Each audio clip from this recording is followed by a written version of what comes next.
Good evening, Nate Carpenter, Doug Byerly. Great to have you back, Doug. I know the conference was enriching last week while you were on the road. We missed you. How you doing, brother? Great to be back, and again, kudos and thanks to Coach Sean Hale for subbing in for me. Did a great job, give a coach's perspective to the game analysis against Shamokin on the road. Big win for the Bulldogs, 42-7. It was a wet night. We were thinking about building an ark down at Shamokin. Hats off to all the faithful that made the road trip. I mean, it was a monsoon of sorts, but really they got clicking a little late last week, but when they did, it was poetry in motion. Jaron Loomis seemed to mature overnight at quarterback in the rain. It was as if the rain never fell. I mean, I had him 26-32 for over 400 yards, but he shared the wealth. Lots of receivers touched the football, and Jersey Shore proved that even with some guys out, they're lethal through the air. Well, what's really impressive is that he did that in his first year as a starter and in adverse conditions. But how did we get here, Nate? Jersey Shore, as we know, 6-1, win over Pottsville on the road, 68-13, win over Lewisburg, 53-0, tie with Selinsgrove, 21-all, Shikellamy, 61-12, Mifflinburg, 57-6, at Executive Education, 48-14, and then, as you talked about, big win last week at Shamokin. Well, it's really impressive, back to what you mentioned about Jaron Loomis. Not only did he throw for over 400 yards, one of only two Sun Gazette area quarterbacks to throw for over 400 yards in the last decade. Pretty impressive. But 100-yard receiving nights by three different receivers, Dathan Tyson, Ashton Sweely, and Evan Snyder. That's incredible that you spread the ball around that much and then didn't have to rely on your running game in that rain conditions to get a big win. Yeah, it was an incredible night, and like you said, it's next man up with the sustainable program of head coach Tom Gravish. You know, tomorrow's a big weekend, too. It's supposed to rain, but the pipeline will be on display at Thompson Street. But we're here tonight. It's Montoursville. It's homecoming. We just saw the parade. It's been an incredible night so far. We thank you for tuning in. We're about to bring you the Tom Gravish interview as well as our sponsors. You're listening to Jersey Shore High School Sports on the Bear Country Sports Network. It seems like the cost of everything is on the rise, but Erie Insurance can help make sure your auto insurance premium isn't one of them. Avoid rate increases with Erie Rate Lock. Even if you have a claim, your rates won't go up until you change your car, driver, or address. Your local Erie agent is Brigandy, Gleghorn, and Hafley. Get a quote today. Erie Rate Lock is not available in all states. Other conditions and limitations at erieinsurance.com. Go to erieinsurance.com for company licensure and product details. Everything costs more, and lots of us are worried about how much we'll spend this coming winter to heat our homes. Make sure to call Hollick's Coal & Oil in Jersey Shore, 570-398-1190, providing stove, nut, pea, buckwheat, and rice coal, heating oil, outside mix kerosene, and off-road diesel. A fixture in the Jersey Shore community for the last 72 years. Hollick's Coal & Oil, ready to keep you warm this winter. 570-398-1190, online at hollickscoalonoil.com. There's still an Agway in your local area. X-Agway in Jersey Shore. They have been supplying the community for years. X-Agway, everything you'll need to win the seasonal fight, whether it's fertilizer and lime for lawn and garden season, or rock salt and ice melt for the winter weather. Right now, it's time to set your food plots and grab wood pellets from X-Agway. 112 Harris Street, Jersey Shore, X-Agway, local people taking care of local people. 570-398-2770. If you want to sell a house or buy a house, make it Anchor Realty in Lock Haven. Dave Winkleman and his team are ready to help you. Dave's a Jersey Shore graduate. He's ready to help fellow Bulldogs get the deal they want. He's motivated to market your home and find you a new one. 570-858-0777 for Dave Winkleman and the team at Anchor Realty. Ask Dave how he can guarantee your home will sell within 90 days. 57 Belfont Avenue, Lock Haven. Anchor Realty, ready to serve you. 570-858-0777. My daughter is normally a little goofball. But after a bad night's sleep, she's too tired to be anything. That's why I trust Pure Z's Kids. Pure Z's Kids is mindfully formulated just for kids. Their non-habit forming, drug-free products help my daughter fall asleep naturally, giving her the rest to be her best. I'm a dinosaur. Her best dinosaur. Pure Z's Kids, for ages 4 and up when needed. Explore our products at zquill.com. These statements have not been evaluated by the Food and Drug Administration. This product is not intended to diagnose, treat, cure, or prevent any disease. B.A. Mikesell is a local residential, commercial, and industrial electrical contractor. With over 10 years servicing North Central Pennsylvania, B.A. Meixel has built relationships with home and business owners in Jersey Shore and beyond. Trust B.A. Meixel's trained electricians for all of your electrical needs. Take advantage of their industry-leading warranties. Call 570-398-7837 today to find out more. B.A. Meixel Electric, a proud supporter of Jersey Shore sports. Nate Carpenter, Doug Byerly here, Week 8. Just wrapped up the game with Shamokin. We're here with Coach Gravish. Great to have you tonight, Coach. Hey, thanks for coming. Well, it's great to be here, as always. And so last week, you guys, prior to you went to the Shamokin game, but before we talk about Shamokin, let's talk about Lincoln Financial and that annual trip you guys get to take and some of the blessings that came from that. Yeah, this is the third trip that we've taken. Every 4 years, we've went back to Temple. We got to watch them play University of Texas, San Antonio, the Roadrunners. It was just an unbelievable day. Might have been the best overall experience for easy access in the stadium, seats, amount of kids that went, amount of food that we had, just how the kids got along. It was just a fantastic experience. We're very thankful to our booster club for allowing us to. They see the importance of how it helps us build a team, and Temple treated us really good. We got a chance to, watch a football game with high quality athletes in both teams in a great stadium. We had an awesome tailgate thanks to our parents and certain supporters in the community. They ate about 25 dozen wings, about 20 pounds of hot dogs. I think we gained a little weight this week, so we tried to work it off them a little bit. But it was just a fantastic experience. This is the first time we took in a trip where the players didn't sleep the whole way down and half of the way back. They were alive and active the whole time. So it was just a fantastic day, and thankful to the coaches who went to make the day a special night. Well, it's nice to celebrate, too. A big win Friday night on the road, third consecutive week on the road.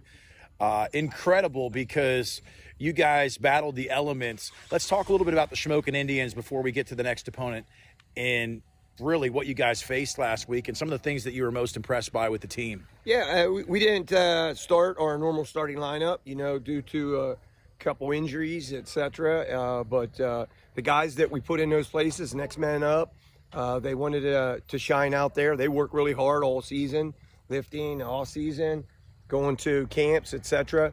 And they just answered the bell.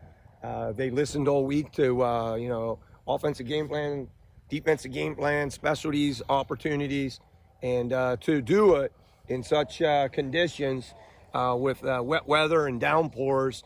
I think during downpour we might have played our best football. And so we were pleased with that. We practice in that type of slop and mess all the time. And so I think it paid off. Absolutely.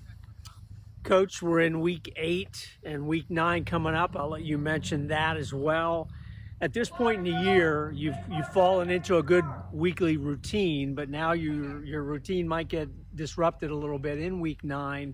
Just talk about how the coaching staff and the team handles changes like that during the season. Yeah, we know that it's possible that we might not have a Week 9 game. We're not even really thinking about that, to be honest with you. Our focus is always the next day focus. We try to win the checkbox or be 1-0 at the end of the day. And that focuses strictly on Montoursville. So what we'll do next week, we're not even sure. We're hoping we'll have a game, but we do know that we're preparing for Montoursville.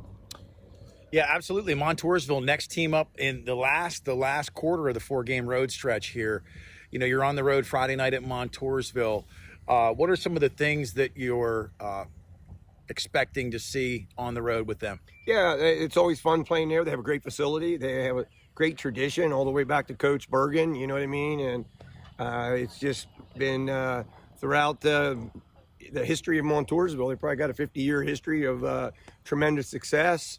And we've had some recent success in the Montoursville rivalry. I think where someone said the other day we might be 5-5 in the last 11-year span. We missed 1 year in there, the COVID year, playing each other. But hey, we're looking forward to a great performance. We're planning to play great. We know they have great players, but we are making preparations to play great on offense, defense, and specialties. But they're well coached. They have about 14 or 15 of them. We just look forward to the opportunity to play in a great stadium, great surface, great environment. They always have a full house, and I think we'll have a full house on our side.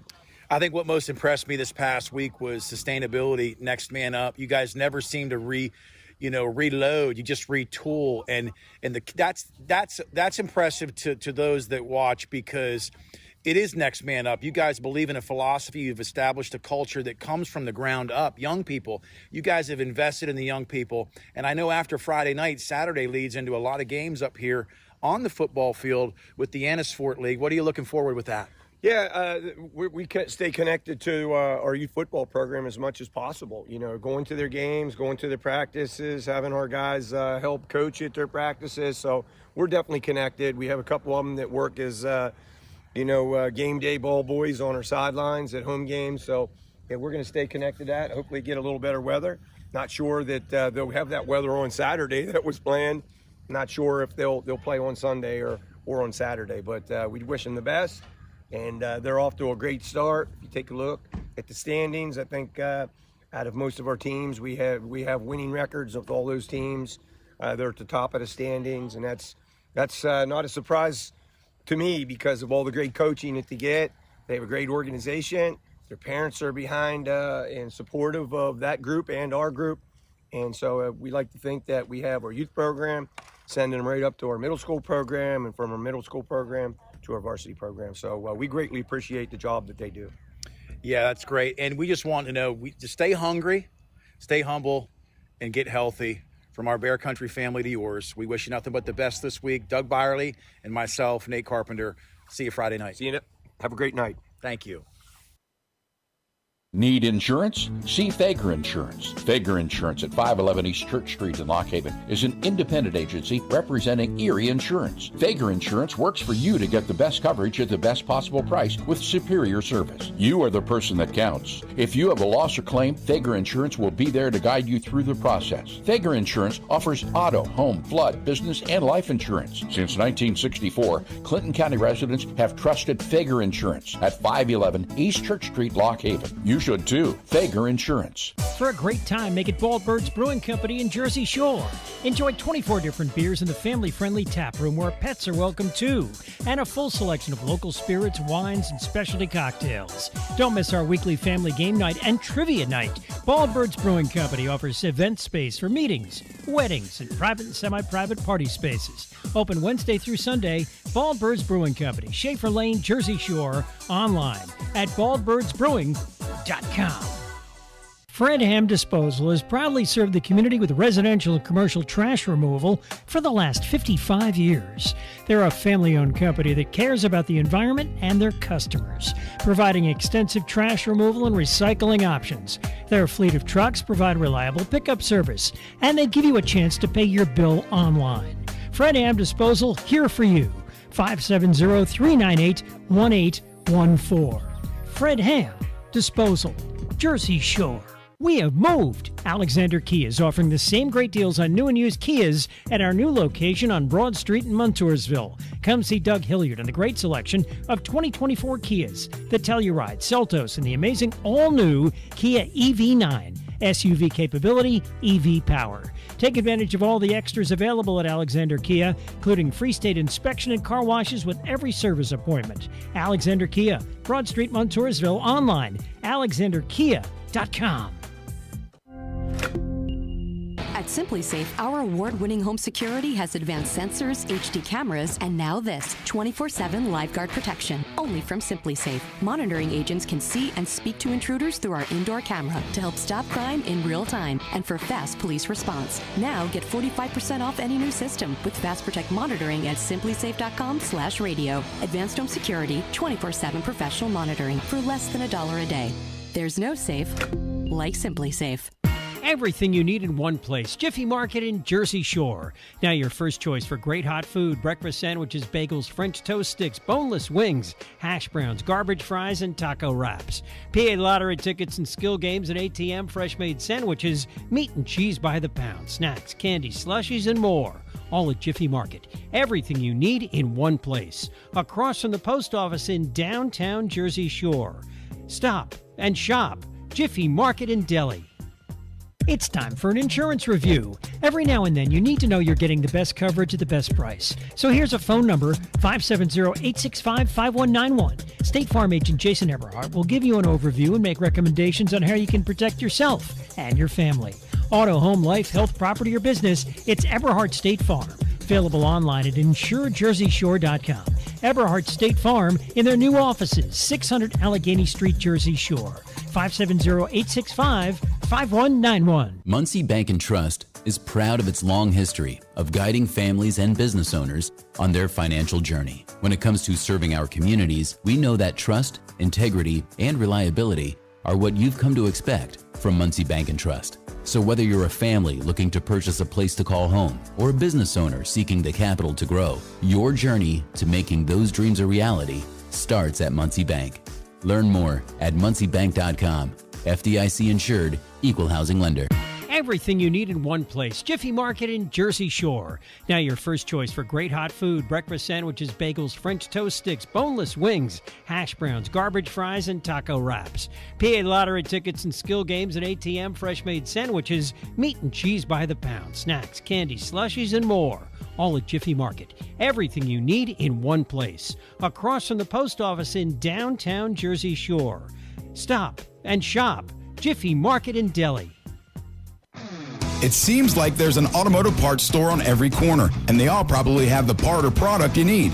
But do they know what you need? And do they know they have it? For automotive parts and knowledge, come to the automotive parts store that has automotive experience, Napa Auto Parts. The staff at Napa Auto Parts has the experience to answer your questions and make sure you get what you need. Napa Auto Parts, Hogan Boulevard, Mill Hall, and Bridge Street, Jersey Shore. Napa Auto Parts, Central PA's trusted source for automotive parts and knowledge for generations. Our name defines what we do. Realty Lease Properties in Lock Haven. Residential, commercial, student, we can find a place for you in Lock Haven, Williamsport, or State College. Find out all about us online at realtyleaseproperties.com. Everything from available space to documents you need to apply. You can even pay your rent online. Call Dana or Selena, 570-748-7032. Realty Lease Properties, East Main Street, downtown Lock Haven. Open Monday, Wednesday, and Friday 9 till 4, Tuesdays 9 till 12:30. Start leasing today. A proud supporter of the Jersey Shore Bulldogs, TLC Fuels is a family-owned local business. Established in 1998, TLC Fuels serves residential, farm, and commercial customers from their Jersey Shore location just off of Route 220 at the Pine Creek exit. From fuel oil to diesel fuel and gasoline, TLC Fuels has thrived on a consistent dedication to you and your family. Call 570-753-5722 today. WQBR 99.9 FM. Nate Carpenter, Doug Byerly. We are back here, Montoursville High School. Beautiful turf surface here. The blue and gold tonight, in all blue. We are in week 8, and it looks to be a great night here at homecoming. Doug, let's give a special thanks to our sponsors. Shout out to the sponsors, our patron sponsors, Steve and Alicia Wadsworth, Lock Haven, for their full package support of our broadcast and support of the Jersey Shore High School Bulldog football team. Our kickoffs all season long brought to you by Joe's Equipment, Cement Drive, Jersey Shore. Visit Aaron and our staff for all your equipment needs. Steel products, parts, and service for all those outdoor work projects. Give them a call at 570-398-1391. The Out-of-Town Scoreboard also brought to you all season long by Tie Dot and Embroidery. For all your screen printing and embroidery needs, see the staff at 110 Charles Street, Jersey Shore, or give them a call at 570-398-4477. And we dedicate the season all season long to former coach Duke Fravel and his connection to Tie Dot and Embroidery. And then our player of the game, sponsor Mountaintop and Provisions. Go see them up in the beautiful Pine Creek Valley. Have a new structure, all enclosed and heated. Great food, great service. Go see the folks at Mountaintop Inn. We'll talk about them more throughout the second half. So, Doug, tonight's going to be an interesting night. Montoursville really played Southern Columbia tough here just a couple of weeks ago, holding them to 21 points against that Delaware Wing T. What are some of the things we think tonight may be challenging for Montoursville? I know offensively they've struggled to move the football. Well, we didn't talk about this in the pregame, so how did Montoursville get here? 3-3, so they beat Wellsboro 49-0 to open the season, lost to an undefeated Troy team 38-7, won in overtime against Lewisburg 21-14, won against Central Columbia 20-13, then had that bye week where a team from Canada canceled did not have enough players. And then that great game that you mentioned, Nate, against Southern Columbia, really played well, held Southern Columbia to its lowest point total this season and really in a couple years. But then, surprisingly, they lost really big to a very good Danville team. It's not that they lost, it was a surprise, but they lost 56-0 last week. Really got dominated by Danville. That was a little bit of a surprise. The struggle for them has just been inconsistency on the offense. Their defense has been pretty good throughout the year, but last week they really took a step back on the defensive side. We'll have to see what they dial up tonight here against the Bulldogs. Always a great crowd here at Montoursville. The Bulldogs about to take the field. Montoursville looking to really generate something. Jimmy Musina this year has come in and done a decent job. They say they don't have as many athletes, but one thing is for certain. Montoursville always plays Jersey Shore tough down here, so that'll be interesting. So, Doug, what do you want to talk about? Well, you talked about how Montoursville plays the Bulldogs tough, and they certainly do. So the last loss that Jersey Shore had to the Warrior team was in 2019, thanks to Chris Davis for looking this up. 42-12 here, game that was pretty close at halftime, but Montoursville got a couple interceptions, returned one for a touchdown. So that was the last time the Warriors beat the Bulldogs. So the Bulldogs have won 3 straight, but you, Nate, you know the history. Montoursville had beaten Jersey Shore 27 years in a row until back in 2015 when the Brody Smith Jersey Shore team broke that string in overtime, and then things have been pretty even since then with the Bulldogs dominating the last couple years. Yeah, absolutely. And like we talked about, Brody Smith made the pick 6 in overtime. They said that it shouldn't have counted. The rule has really been they took a second look at that rule, and obviously that wouldn't count today, but it did back then. Then Jersey Shore had a last-minute drive late to beat Montoursville not too long ago. So Montoursville likes to hang around their pesky, and believe me, Montoursville doesn't like to lose to Jersey Shore. No, and again, they've played particularly well in the history of this rivalry. A little different team here tonight. Jimmy Messina will be the key. He's a left-hander, so you don't see that a whole lot at the high school level from a quarterback. What do they dial up on the offensive side to maybe score early and get up on the Bulldogs? Yeah, absolutely. Well, listen, we're going to cut to commercial. We'll be back right after this. You're listening to Jersey Shore High School football on the Bear Country Sports Network. Your local area insurance agency is McMahon, Ferguson & Associates. They handle your home, auto, commercial, and life insurance needs. Let's talk life insurance. If something happened to you, would your family be prepared? Let McMahon, Ferguson & Associates craft the perfect Erie life insurance policy for you.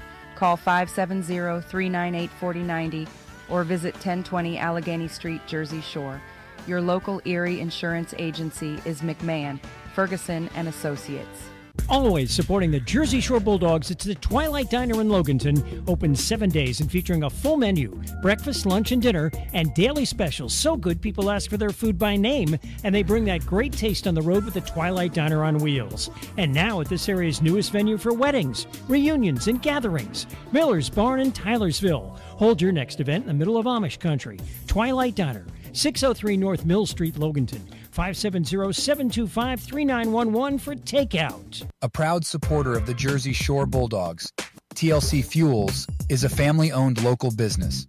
Established in 1998, TLC Fuels serves residential, farm, and commercial customers from their Jersey Shore location just off of Route 220 at the Pine Creek exit. From fuel oil to diesel fuel and gasoline, TLC Fuels has thrived on a consistent dedication to you and your family. Call 570-753-5722 today.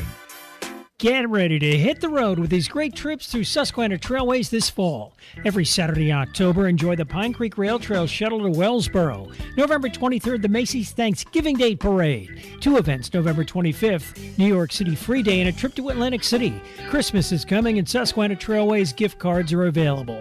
Make sure you're on the mailing list. Update your mailing address. 2024 tour books will be mailed in late December. Check the Susquehanna Trailways Facebook page and website for more information. As a mom, comforting my family is what I do best. Vicks Vapor Stick provides soothing, non-medicated Vicks Vapors in an easy-to-apply stick. And it dries fast, so there's no mess. I use it to comfort myself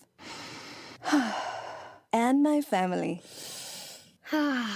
Thanks, Mom. Vicks VapoStick, soothing comfort for the whole family. And when you need more comfort for yourself, try Vicks Vapo Shower for steamy Vicks vapors. Use as directed. VapoStick for use ages 4 and up. Vapo Shower use for adults only. A message from Rurik Carpenter Funeral Home in Jersey Shore. The loss of a loved one can leave you with a lot of unanswered questions, feelings of stress, anxiety, and grief that make life difficult to handle.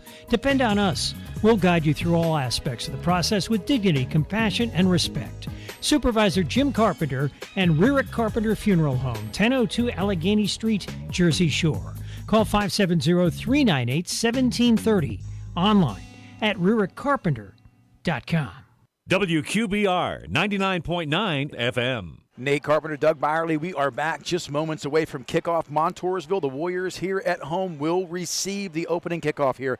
Doug, why don't you give us the captains for tonight's game? Yep, for Jersey Shore, Tyson, Samar, Tate Sechrist, and Jaron Loomis. For Montoursville, Eberhardt, Fry, Fisher, and Foster. And as you mentioned, Montoursville, Nate, won the toss, and they will receive to start tonight's ball game. The officials from the Sun chapter, Number 11, Brody Herr, which is Sunbury, Union, and Northumberland County, Snyder, Union, and Northumberland County, Referee is Kerry Latchaw, longtime official here in the Valley. Bryce Eberhardt, number 14, and number 25, Michael Reeder, back deep to receive. Brody Herr, number 11's opening kickoff. And this game's underway. It's a short kick, line drive kick, 25, 30, and immediately met by number 10. That's Thompson, Luke Thompson, on the tackle. So good coverage in spite of the short kick. Very nice coverage there by Luke Thompson. Again, we didn't do the starters because we'll have some people shuffling in and out. Still a few starters for Jersey Shore that are out for this ball game. Sechrist, Samar, which you saw coming out for the toss, and then Owen Vandruff as well is out for tonight's ball game. So you'll see a few different people. We'll kind of give those lineups on the fly tonight. In a completely different look tonight. You know, each game something special has happened to commemorate and honor Max Engel, number 4, his memory, his tragic passing. You can hear the crowd tonight. It sends chills down my spine.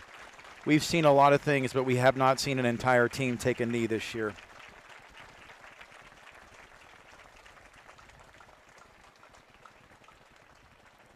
Really nice touch there by the Montoursville Warriors.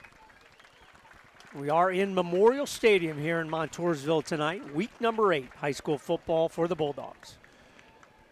Montoursville really has tried to find their identity this year offensively. They've run a number of quarterbacks. They've tried the air. They've tried the ground game. We'll see what they look to do tonight. I would intend for them to look to short routes to try and limit sack and coverage. They're going to start in the pro-I formation. Jimmy Musina under center, single receivers left and right. 1st and 10. Looks at the flats immediately. Hits his own man. It's a fumble on the ground. They're going to call it incomplete. He actually ran into his own man. What tremendous pressure up the middle by Caden Walker and Slate Sechrist from the inside. Again, the question always is, will that opposing quarterback have time to look downfield, find a receiver, and make a play there? They did not. Look to pick on Tyson in the flats that time, going to the route, short route. 2nd down and 10, 11:44 under center, Jimmy Musina. Immediate handoff, second back, and he gets a nice push. Initial tackle, just missed there by Thompson. Number 44, Christian Banks, the ball carrier. John Dammer on the defensive side tonight, something that you guys saw last week, but Owen Vandruff had become a pretty regular guy in there with the injuries the last couple of weeks. So John Dammer had an outstanding game last week with a couple tackles, I believe 3 of them 4 lost. So two-way player tonight for Dammer. Montoursville, good field position here to start this first quarter. 11:11 to go. Musina now in the shotgun, trips left. It's 3rd and 5. Looks to the flats immediately. It's tipped again. Brody Herr got a finger on that one. Really nice pressure there by Brody Herr coming from that right defensive end position. He's a guy that will shift around a little bit from that defensive end to the linebacker position, but Bo Sechrist and Luke Thompson manning the linebacker duties to start this ball game tonight. So 3rd and 5, that one incomplete. Montoursville will drop to punt this one away. And this is a situation here where you have to field the punt. Last week, I'll tell you, Sweely had an excellent game in the return game. was very gritty back there. Jersey Shore, number 9, Ashton Sweeling. 4th and 5, punt team on. Montoursville kicking it away. Good snap. Kick is back. It's short. It's low. It's fielded by Sweely. Makes a man miss. Sweely down around the outside. He could go. He could go. He's got one man to beat. Can he make a move? 35, 30. Cuts back inside. And that's the difference in fielding a punt. No laundry on the field, Doug. That's impressive. Really good field vision there by Ashton Sweely. Came up, got the big hop that he wanted, and then really made that initial first cut to the opposite side of the field. You got to give credit. Good job there by Montoursville to not allow him to go all the way for the touchdown. The Dogs trying to get in the fast car. Loomis will be in the gun back this week to his right. It looks like that could be Elijah Jordan. Twins to the left and right. 5 down linemen. 1st and 10 on the 25. We see this a lot, Doug, and a lot of times it's a motion penalty. It's going to be on the Dogs, I believe. Probably the only person on the lineup that you'll see different tonight is the player that will substitute for Owen Vandruff. We believe that will be number 60. Sorry about that, Nate. Thought I had it. I do not. We'll get back to that in a second. 1st and 15. It's a jet sweep. It's a fake. Elijah Jordan gets to the edge, cuts back, gets a couple, gets about 5 to that back, Doug. So it's going to bring up a 2nd down and what I believe will be around 10 yards. Great to see Elijah Jordan back after a week out last week. Obviously adds to the Bulldog offense. First quarter, 10 minutes and 20 seconds to go. Loomis in the gun, trips right. Hands off up the middle. Jordan makes a man miss and literally just got tripped up. He had a hole. Just couldn't get downfield. Zach Myers on the right side is subbing for Owen Vandruff. Montoursville defense, as we mentioned, have played pretty well. Put him in 3rd and long. Loomis rolls right. Sit down route. Looks like it's caught. Excellent catch. Good coverage as well in the flats on that play. That's going to be a 1st down. Coverage there by number 14, Eberhardt. That's a good matchup with him and Tyson. Good delivery there by Loomis, but really nice job there by Tyson to make himself big.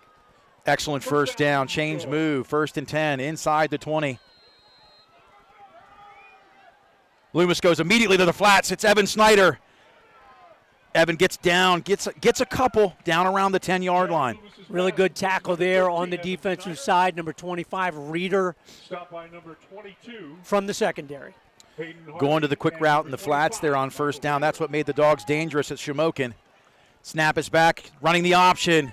Loomis may keep it. He pitches it late. It's fumbled.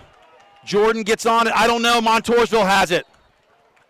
Fumble on the play, recovered by Montoursville. And most likely that'll be a hold on the Bulldogs, and that penalty will be declined. We'll see what the penalty is all about. Kind of an odd situation there because it looked like Loomis just didn't extend his hand to make the toss there. I don't know if he got hit, but the ball never got there. Was immediately on the ground.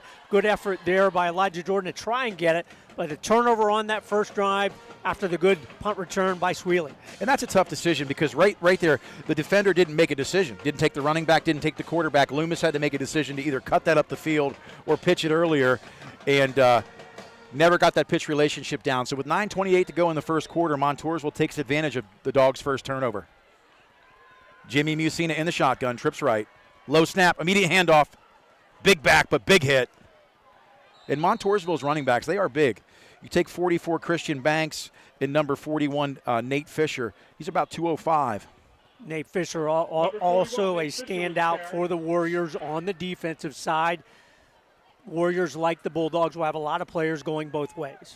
You know, and they're running Jimmy Musina the long way home. He came all the way to the sideline to get that play. We'll see if Montoursville has dialed up a few plays here in rotation. 8:55 to go first quarter. 2nd down and 9 for the Warriors. Trips right. Blitzed right side. Goes immediately to the flats. It's low, and just that quick, the pressure.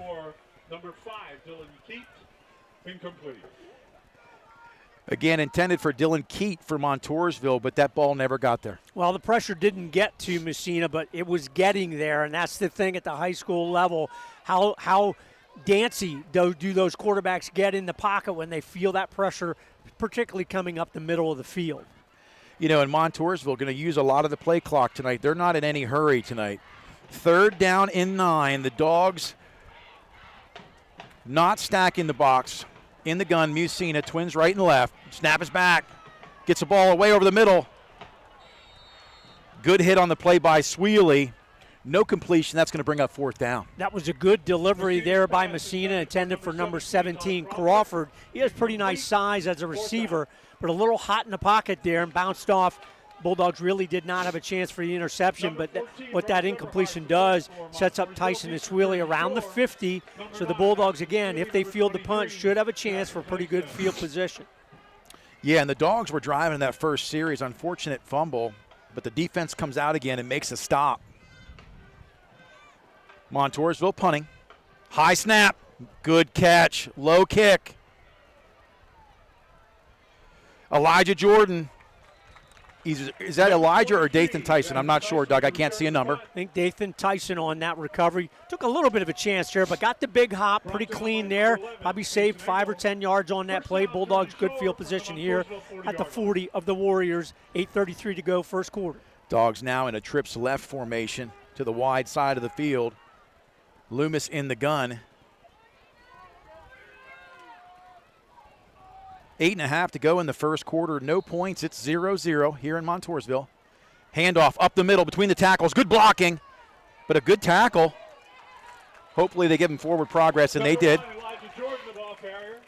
Pickup of 3 on that one. Kleiman included with a host of Warriors there. They run to the football pretty well, does Montoursville. Hurry up. Loomis in the gun. He's going to roll right. Fake sit down.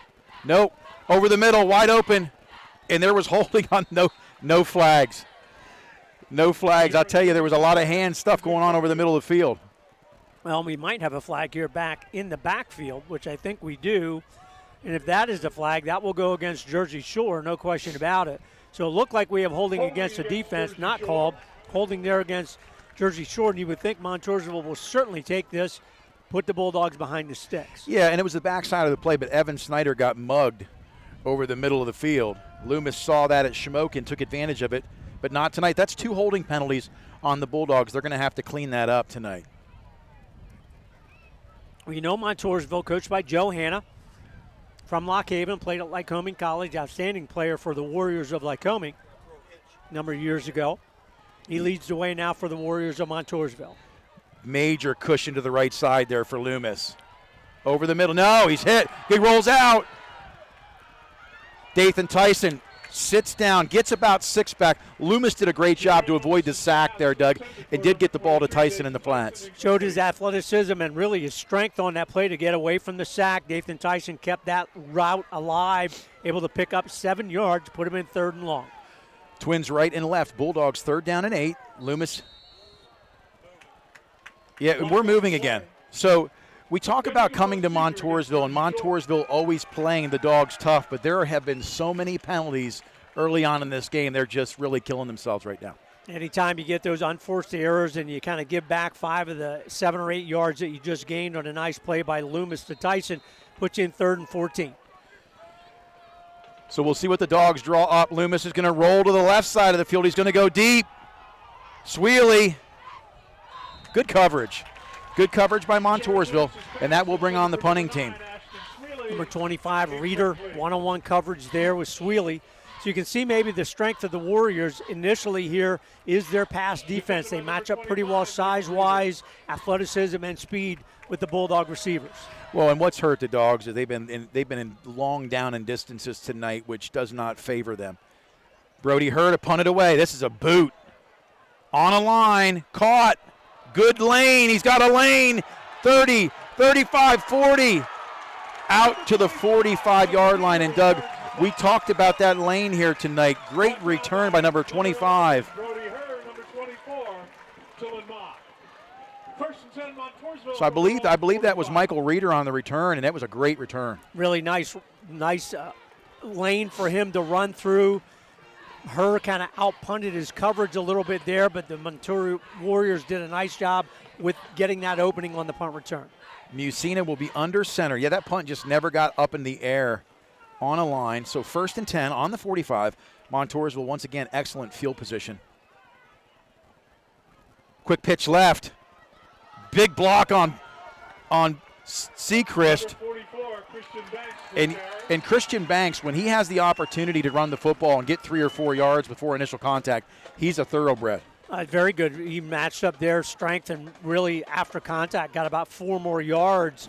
So sets up the Warriors here in 2nd and 6. Nice 4-yard gain on first down. Well, Bo Sechrist was there, but one of the guards pulled and laid an absolutely impressive block on Bo Sechrist at linebacker. 2nd down and 6. Musina under center. Pro formation. It's a high snap. I believe that's Caden Walker. We'll see. Number 75, yes, for the Bulldogs. Big tackle. Caden Walker, just very impressive from game 1. First-year starter this year. Really hard to handle in the middle of that line, right in the backfield, disrupting that play completely. Tackle for loss for the Bulldogs, Caden Walker. Well, they're going to try to spread the dogs out here and look for a screen. Look for a screen, a draw, some form of trickery, or a short route, or maybe a double route. But Musina's going to have to get rid of this in a hurry. 3rd and 8. Looks immediately over the middle. It's picked off. Number 10, Thompson. Look at his wheels. 20, 15, 14. He's out of bounds. He sat back. He went from defensive end and just sat in a zone, which was beautiful. Really did a super job into the drop zone. Musina, obviously, if he saw him, he ignored him. Don't think he saw him at all. Delivered it right to him. Good return by Luke Thompson, setting the Bulldogs up here. 1st and 10 on the Warrior 14. The Dogs have to get disciplined offensively. Got to limit the penalties. 5:57 to go. Loomis in the shotgun motion. Left to right is Snyder. It's a jet sweep. Snyder does not get the corner. Number 13, Evan Snyder with the carry. You have to be impressed. Eberhardt comes straight through, really getting a good rush. Montoursville defense, we mentioned, they played pretty stalwart, especially a couple weeks ago against Southern Columbia. 2nd 13, Loomis rolls right. Sit down. Nice catch. And that is so tough to defend, but when you're off the ball 10 yards, that's a pretty hot route. Wow, and it's just good recognition there by Loomis to deliver it quickly to Dathan Tyson. So the Dogs are looking at about a 3rd and 6, 3rd and 5. Hands off up the middle, all alone, nobody home. Elijah Jordan, no flags on the field. Just that quick off center. Big touchdown for the Bulldogs. Super good job there on the left side of that line. Dyson Delaney, Slate Sechrist, and Lawson from that center position leading the way for Elijah Jordan. Big touchdown and right up the gut. They've been trying the outside. Montoursville's been stout east and west, but up the middle, that was a big hole, and Elijah Jordan hit it quick. Number 11, Brody Hurd, attempt the extra point.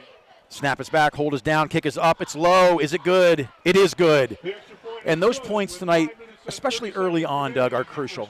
They really are crucial, and just kudos to Brody Hurd, how much he's improved very quickly with the point afters. You know, it's not easy. We always talk about it. You have to get the snap, you got to get the hold, and then you have the timing for the kick, and Brody Hurd is really, and his team have gotten really good with that because you need that consistency. As you mentioned, Nate, particularly early in the ball game, Bulldogs will go up here, 5:30, quarter number 1, 7-0.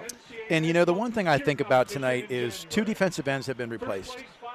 Unfortunately, you know, the Max Engel thing, again, thoughts and prayers to the family tonight. You are loved, you are valued, you are cherished.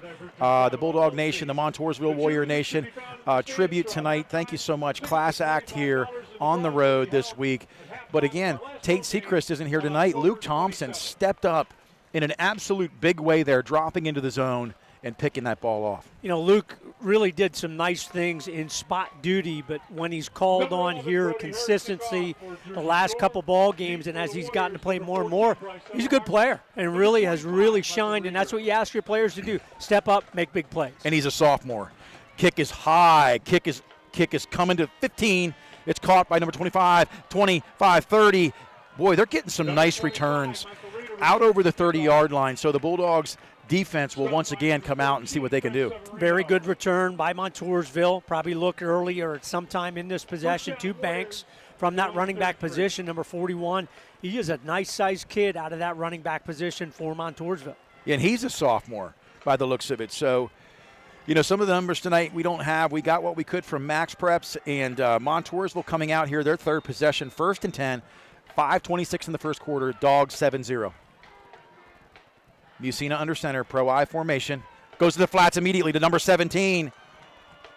Jimmy Messina's pass complete to Nice number pickup. 17, Todd Crawford. Well, they'll take that anytime on first down to Crawford. Again, quick one-man pattern, but boy, picks you up 7, almost 8 on that, so puts you in second and short, where if you want to take a chance down the field, you still have an opportunity to do that and then set yourself up on third and short if it's not good. And that time it almost seemed like the secondary fell asleep a little bit. Second down and 3. Pro-I formation.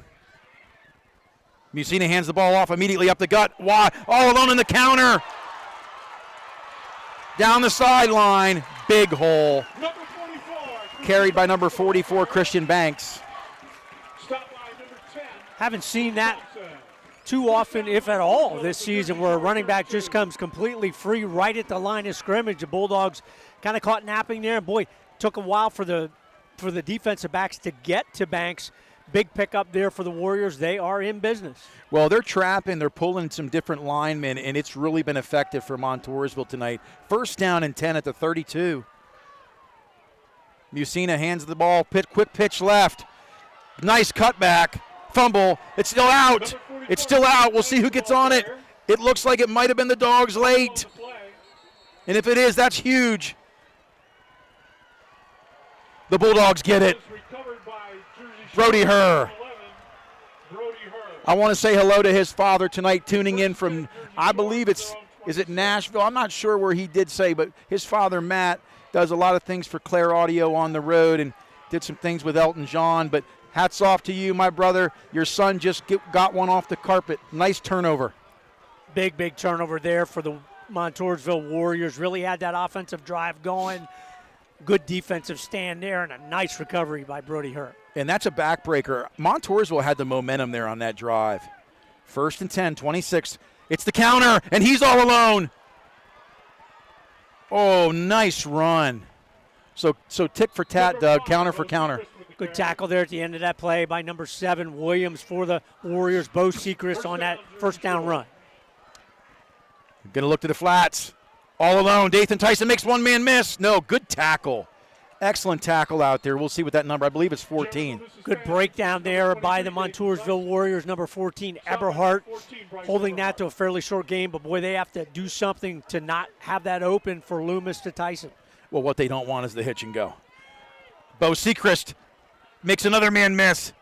I'll tell you something. You talk about development. Sophomore Bo Sechrist, what he's done at linebacker, and now getting some reps, obviously, here with Tate Sechrist out. Out of that straight fullback position. First and 10, 47-yard line of Montoursville. Quick pitch left.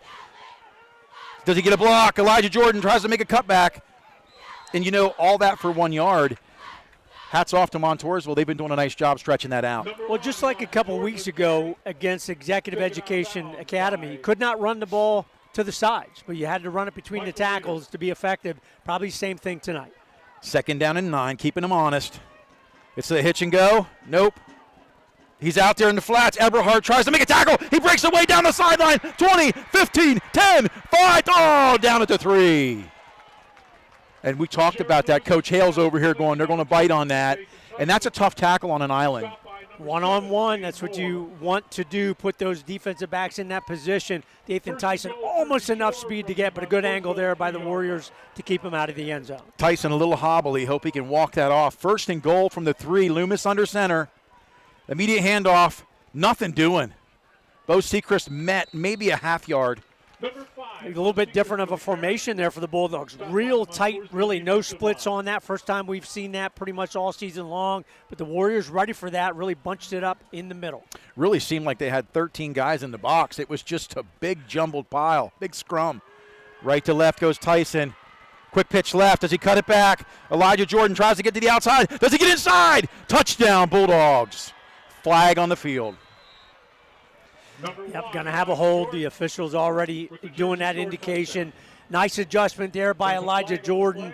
Thought it was going to have a cut up, gets to the corner, but that one's going to be nullified. 2:32 mark of the first quarter, so the Bulldogs get their second touchdown, going to be taken away.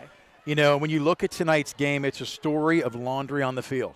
I mean, the Dogs get down to the 3-yard line, came out with a little vanilla on first down, tried to put a hat in a hat. Montoursville read that. But anytime you run outside, you risk those holds.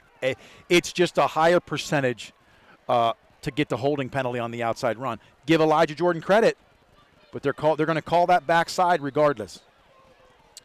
2nd and 13, second and goal. Counter, there's nobody home. That's going to be a walk-in. And that's exciting for Brody Herr. I'm telling you, he gets a fumble and he gets a bone.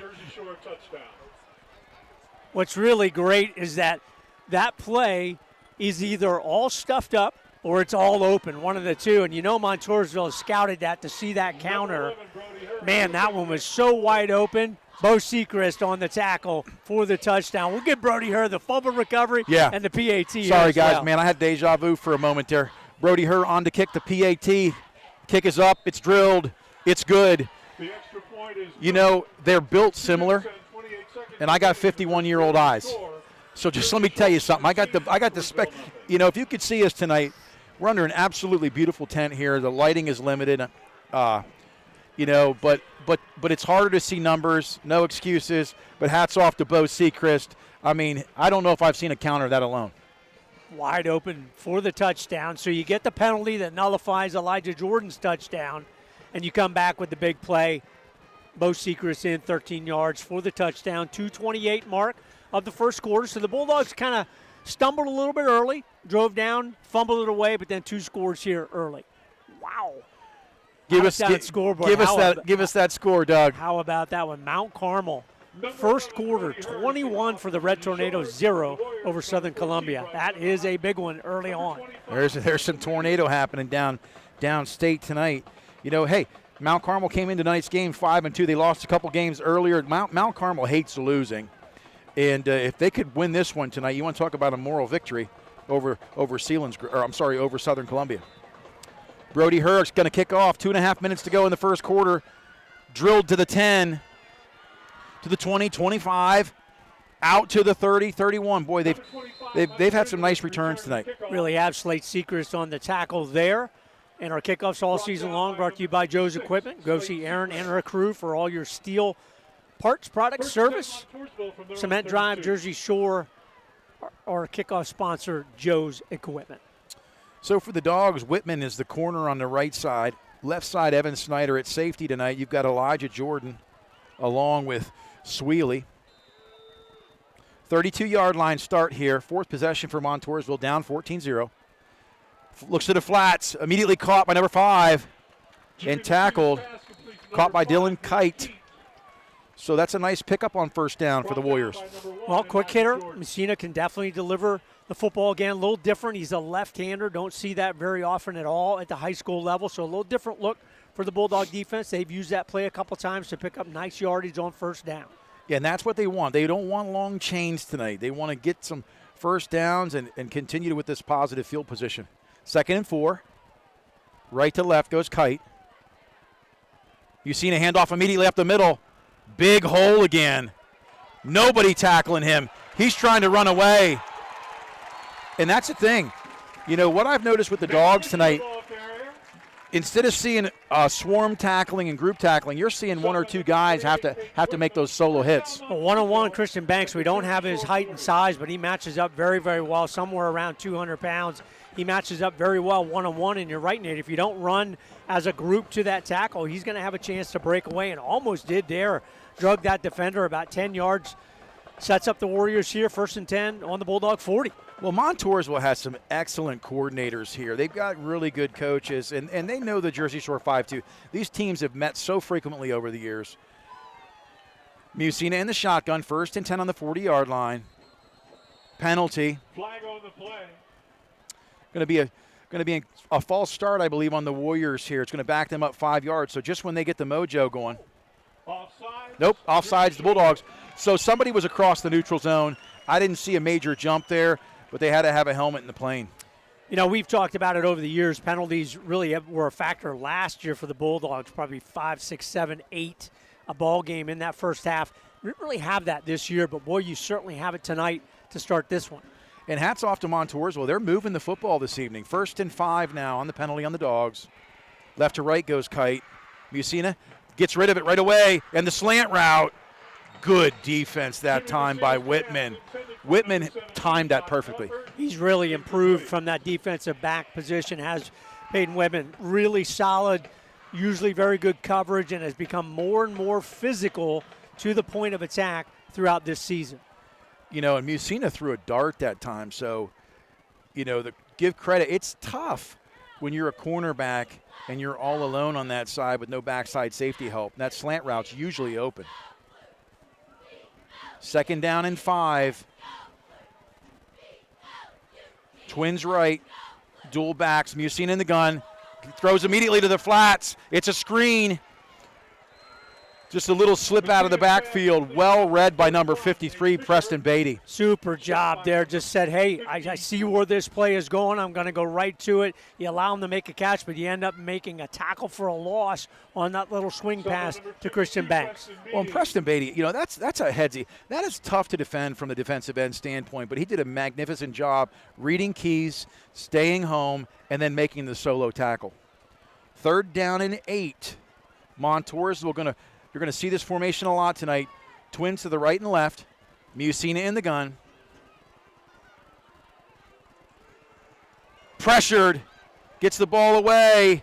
It looks like it hit the turf. It's incomplete. Musina's pass intended for number 1, James Williams. So we'll see if they go for this or if they decide to punt. Yeah, anytime you're at the 40-ish yard line, they're really officially at the 38. Do you punt it away? Do you try and get an offsides penalty to set up a 4th and short? They drop into punt formation here, trying to pin the Bulldogs deep in their own territory.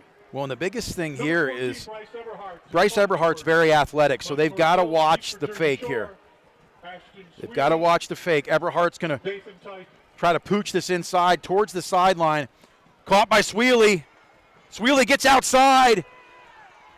Makes a cut, runs it to the outside. Sweely down the sideline. Cuts back inside. You know something? Those are the kind of plays right there that don't show up in the box score. He caught that around the 8-yard line. That was good discipline by Elijah Jordan. I thought he might get called for a hold, but nice job. End of the first quarter. You're listening to Jersey Shore Bulldog High School football on the Bear Country Sports Network. 40 years serving the Jersey Shore area community. All Round Tire, your hometown service and tire sales center. Family owned and operated, All Round Tire features Cooper, many other tire brands, including Michelin and Firestone.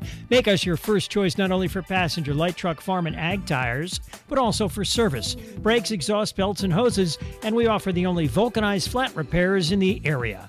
PA State Inspection 2, open weekdays 8 till 5, Saturday till noon. All Round Tire, Cement Hollow Road, Jersey Shore.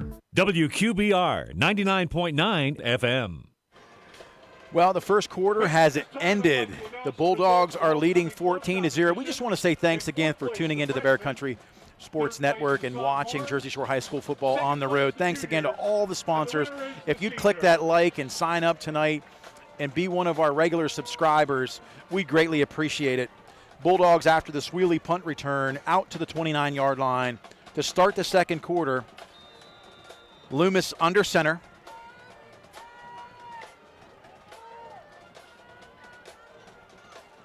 The counter again. Well defended that time. Number 5, Bo Seekers to carry. We'll get a number here in just a second. I believe that was 44. That would be Christian Banks again. He's all over the field tonight.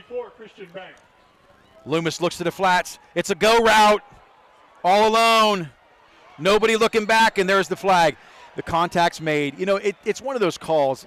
You feel bad for the defender, but he did make the contact, and he didn't look back to the football. Well, the defender was in good position there. If he turns his head around, of course, he didn't know the ball was coming, but if he turns his head around and makes any attempt at the ball, that's not a penalty. But he didn't. He's looking right at the receiver, which he should be doing, covering him. But when you never turn around, you run into the receiver. Pass interference against the defense, I believe, anyway. And the Bulldogs will take that yardage. It's taken a long time as this refereeing crew to mark this one off. Well, and that's the one thing. The one people said, what happened at Shamokin? Jersey Shore never got conservative. They kept going for the jugular. So every now and then on that vertical route, you take a crack because it's those types of plays.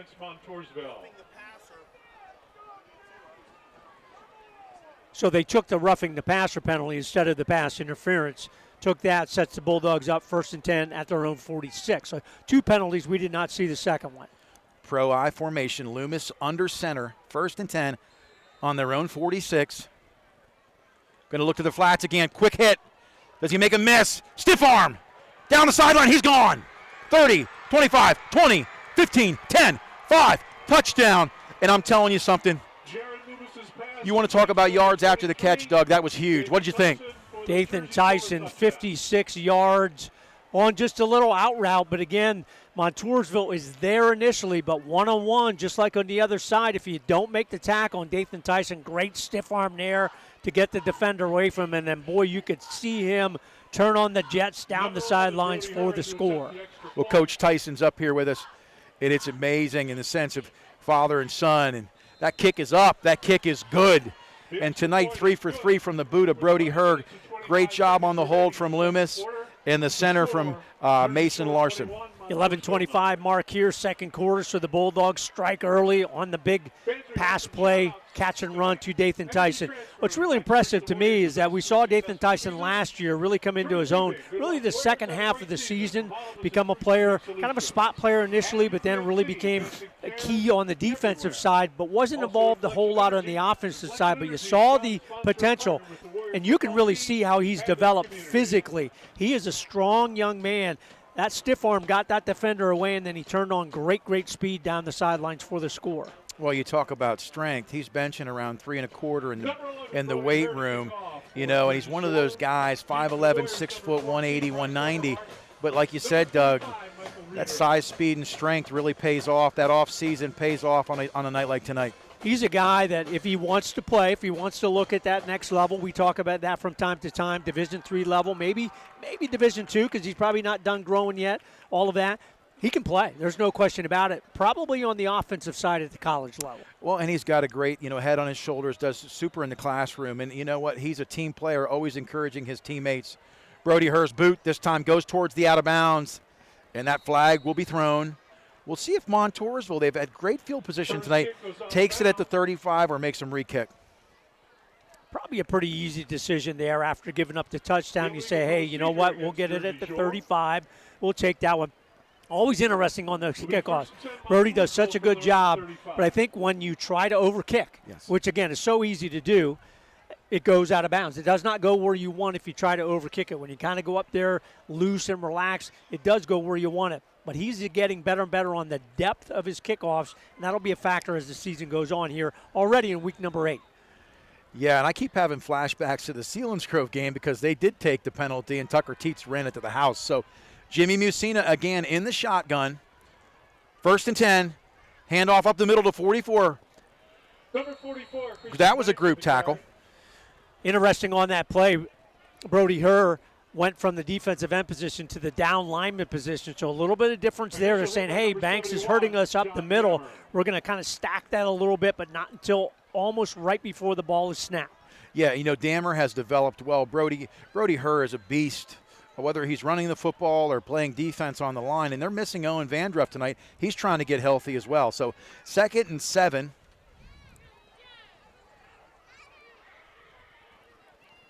Handoff, fullback pop, big hit up front. But, the running backs from Montoursville are really doing whatever they can to try and get some yards. Dammer on that tackle, Luke Thompson as well. So when they shift Brody Herr down, and there he went to the nose guard position, they really have 7 guys on the front. They bring Bo Sechrist and Elijah Jordan kind of up in a short linebacker position. They don't really have anybody deep on that play, really kind of threatening, hey, Warriors, you're going to throw it down the field. You're going to have to take that chance. And they're going to have to take one now, 3rd and 6, to see if they go to the screen. Immediate to the flats, it's low.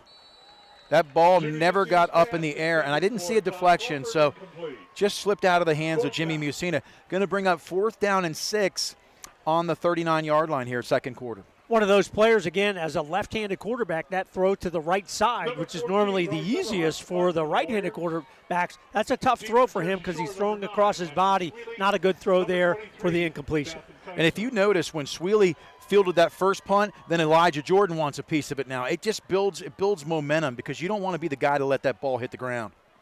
4th and 6, snap back, it's high. Well punted by Eberhardt to Sweely. Sweely picks it up, makes a man miss, does get vertical, gets 7 of those yards back. Very risky. He got a short hop there, Doug. Yeah, had time to come up and catch that football, but maybe feels a little more comfortable on the turf. You know you're probably going to get a pretty good skip there. But Eberhardt, he's nice as a senior, 6 foot, very good punt on that play. Bulldogs 1st and 10, 9:59 to go here in the first half, leading 21-0. So the Dogs are going to send trips to the wide side. Loomis in the shotgun on their own 31-yard line, second quarter, 21-0 Dogs. Single back is Jordan. Handoff immediately left the middle on the delay. Jordan bounced to the outside. 35, 40, 45. Really nice block on the perimeter there by the receiver. Good read there by Elijah Jordan. That play was obviously supposed to either go up the middle or a little bit to the right. Took it all the way to the left side. Very good block by the receiver to spring him for a first down. 1st and 10. Pass. It's the key screen. Dathan Tyson did get a block. Got a couple yards, and that's a keep them honest kind of play. Good recovery there by number 5, Keite on the defense for the Warriors to hold that one to a 3-yard gain on first down. Stopped by Bryce Eberhardt. So it's going to be second down. We'll call it 7 on the 3-yard gain. 9:25 to go, first quarter. Trips left. Loomis, immediate handoff to Jordan. Up the middle. Reaches that ball out. They're going to call him about 2 yards short. Good job there on the left side again by Dammer. Slate-Seekers almost had a full seam to get full speed. Sets up 3rd and short. You know, when I talked to a couple of the other linemen, they said Dammers had really nice development. Probably one of the most improved linemen here up front for this offense. It's 3rd and 2. Long, hard count. Jordan gets it again, up the middle. First down. Ooh, nearly snapped out of that. Nearly broke it. Great to see Elijah Jordan back after being out for the second half of the executive education and all week last week against Shamokin. First down, fast car rolling. It's thrown in the inside guy. Oh, he fumbles. Evan Snyder fumbled. And it's unfortunate. You know, I do think he had it long enough.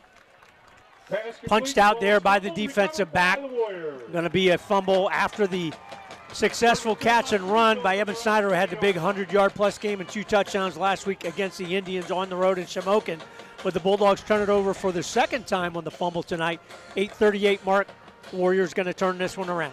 You know, they've gone to Tyson so much on the wide side of the field. That time went to the short slot, and it was wide open. Big gain, unfortunate turnover will halt that drive. Montoursville has done some things well on offense tonight.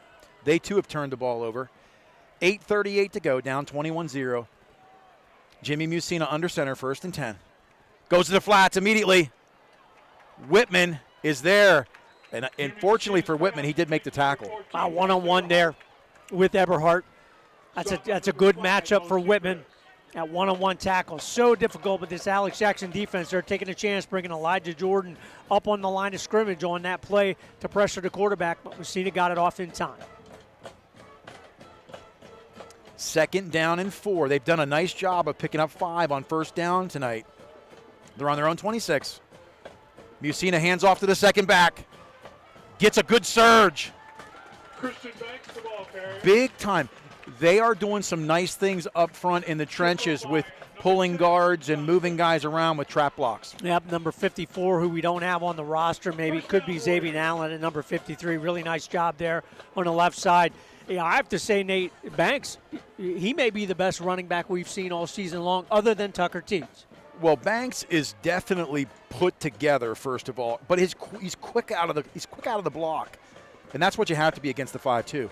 1st and 10. In the gun, immediate to the flats. Again, another low throw.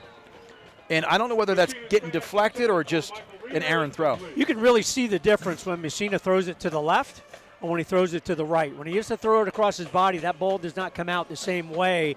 That one kind of just dove right into the turf there. I don't think it was tipped at the line of scrimmage. So really big difference for the left-hander Messina from that quarterback slot. Well, the other thing, you know, we talked to offensive coordinator Coach Hale. It's really important for quarterbacks to set their feet and really get, like you said, Doug, get something into it to the right side of that field. 2nd down and 10, left to right. Immediate handoff up the middle, but that time he's met. That time he's met immediately, and that's what you have to do. Bo Sechrist in on the initial tackle. Tackle for loss there by Sechrist. Caden Walker right there again. Tell you, those two guys for being first-year starters, Sechrist in particular as a sophomore, really disruptive in the defensive set for the Bulldogs. Well, and Dammer, holding his legs a little bit. These guys, a lot of these guys that don't normally go both ways because of the vacancy, positionally with some injuries and guys not quite back yet, they're going double duty tonight, but they're doing a bang-up job. 3rd down and 11 from Usina. Left to right. He's going to roll right, throw left to the flats. Overthrown. Had a man. Had a man. Yep, had Reeder out there, but kind of got turned around. Split the defenders there, did Reeder. Not a great throw there again by Messina. Probably should have thrown that to the outside a little bit, gave Reeder an opportunity to run to it. So the Bulldogs do a nice job there because that was first 5 yards on first down. So that was 2nd and 5. Then the tackle for a loss kind of set them back. So Eberhard in here to punt again. 6:48 to go here in the first half. When you think about it, the Dogs were in the red zone on the first drive, didn't score, fumbled here recently. This game could be 35-0. The punt from Eberhard's foot, it's short. They've got to get away from it. Out of bounds at the 38-yard line. So very short kick for Montoursville. Eberhard has got some good distance on some kicks there. That kind of rolled up his ankle a little bit and started to roll right away down. Ends up pretty decent. Obviously no chance for a return there. So the Bulldogs still inside their own 40 at their own 38. Again, 6:41 to go here, second quarter. Bulldogs lead 21-0. It's a beautiful night here in Montoursville. If you're anywhere near the stadium tuning in, get out here. Fresh cut fries, pizza, the concession's great. Bulldogs starting in the Pro I, 1st and 10 on their own 38-yard line. Handoff immediately up the middle. That's Bo Sechrist, and he is popped by number 63. I think that might be 53. That might be the Xavier Allo. That is number 63, and I don't know if we have that on the roster as well. Yep, we do. Cole Yonkin, and we talked about him on the way down here tonight. Yonkin, another good guy on the defensive side for the Warriors. 2nd down and 9. Right to left goes Dathan Tyson. Quick pitch left. Elijah Jordan. They get a block. He has the corner. He takes it outside. 1st down. Good blocking. And you know what? That's the perimeter, number 1 of the perimeter blocking that set that up, as well as Jordan's feet. Ashton Sweeney, Dathan Tyson, after he's in motion with the blocks to spring Jordan on that run. 1st and 10. Immediate pass to the flats, Dathan Tyson, and he's met that time by Eberhard. Eberhard says, I'm going to give you 3, but I'm going to sit you down. That's a nice matchup physically, Eberhard against Dathan Tyson on this right side. How long before you see the sit and rub route? The sit and go. Fake, it's the counter to Brody Herr. Brody makes a cutback. Whistle blown, but a pickup of 3. A pickup of 3 on that. Christian Banks on the tackle. Very good on the offensive side. Probably their leader on the defensive side as well is Banks for Montoursville.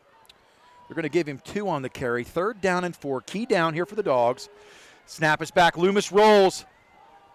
Sit down route. And, boy, I'll tell you, we thought at Pottsville, Doug, that route was a little bland.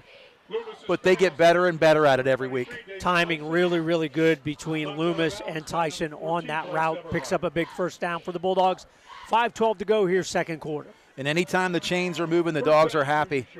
5:12 to go. Loomis in the gun. Trips right. Over the middle. Hold on to the football. Makes a break. Evan Snyder down to the 10. And he runs gritty. He is shifty in the middle of the field. A really nice job. Evan Snyder coming off that 100-yard receiving effort last week against Shamokin. And he's a strong kid too, and impressive. 1st and 10. There's movement again.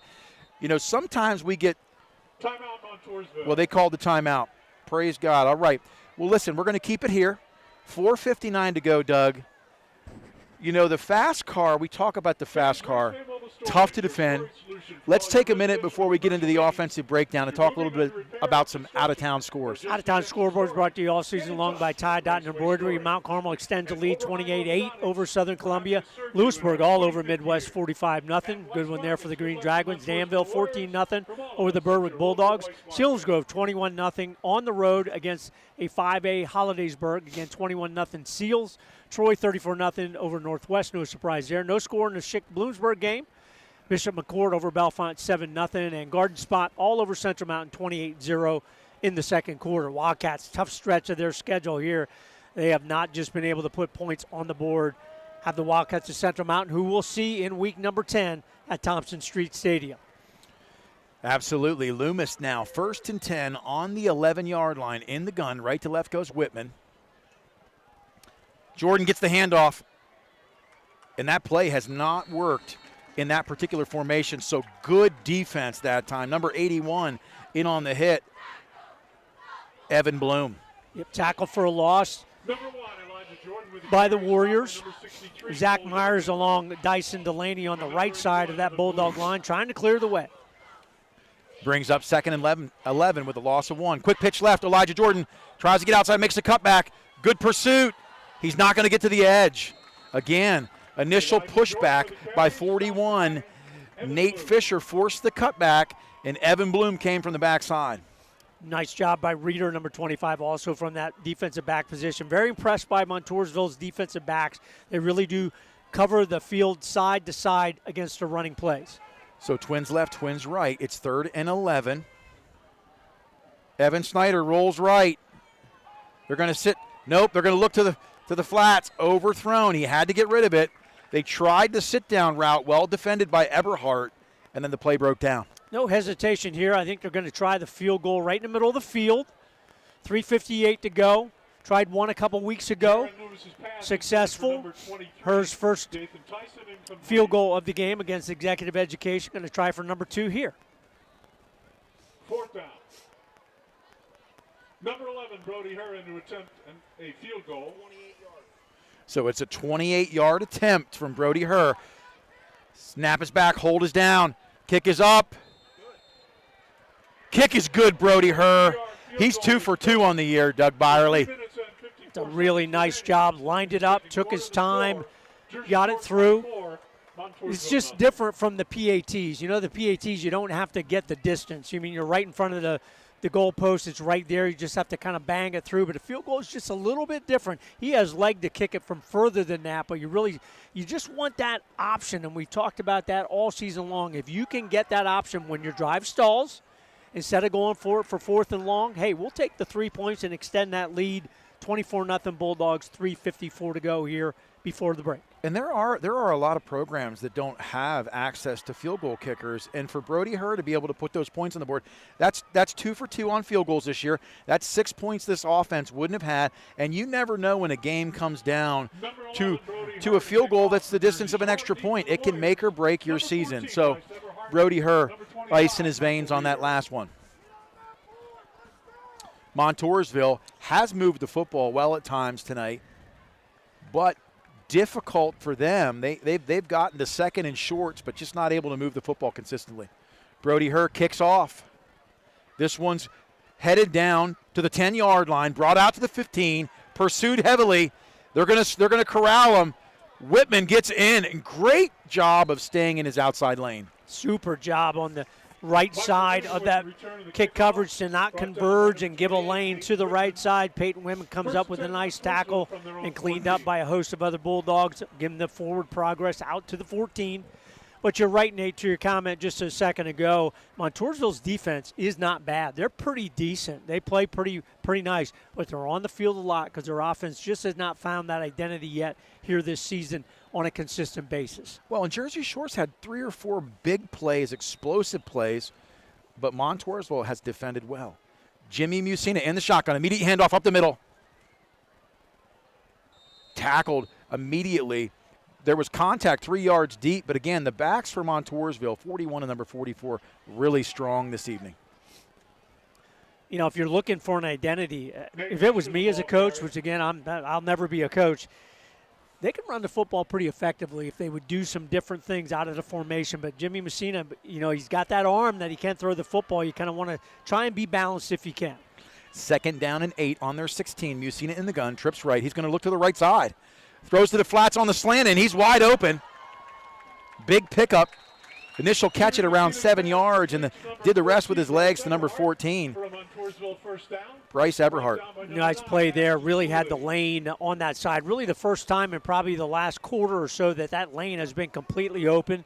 Good delivery there by Messina. So you can see why they want to make sure that he has an opportunity to do what he can down the field. I'm just a little surprised that they aren't better on the offensive side because they have some athletes that can make some plays. They certainly do. And, again, they're well coached. They're not going away anytime soon, down 24-0. 2:46 to go, 1st and 10. Messina under center. Quick pitch left. He's going to cut it back between the tackles.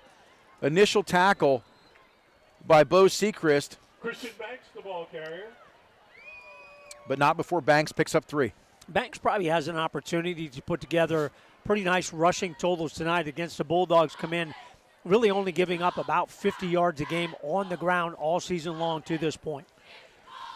Montoursville, with just over 2 minutes to go here in the second quarter, desperately need to score. 2nd and 7. Messina in the gun. Looks immediately to the flats. He's pressured. Pushed back inside. Number 7 open. Nice pass over the middle. The skinny post route. Kane Moore just couldn't bring it in.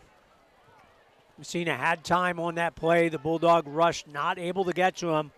Hard to cover a receiver for that long down the field. Man was open. A little bit of an errant throw there. Brings up 3rd and 7.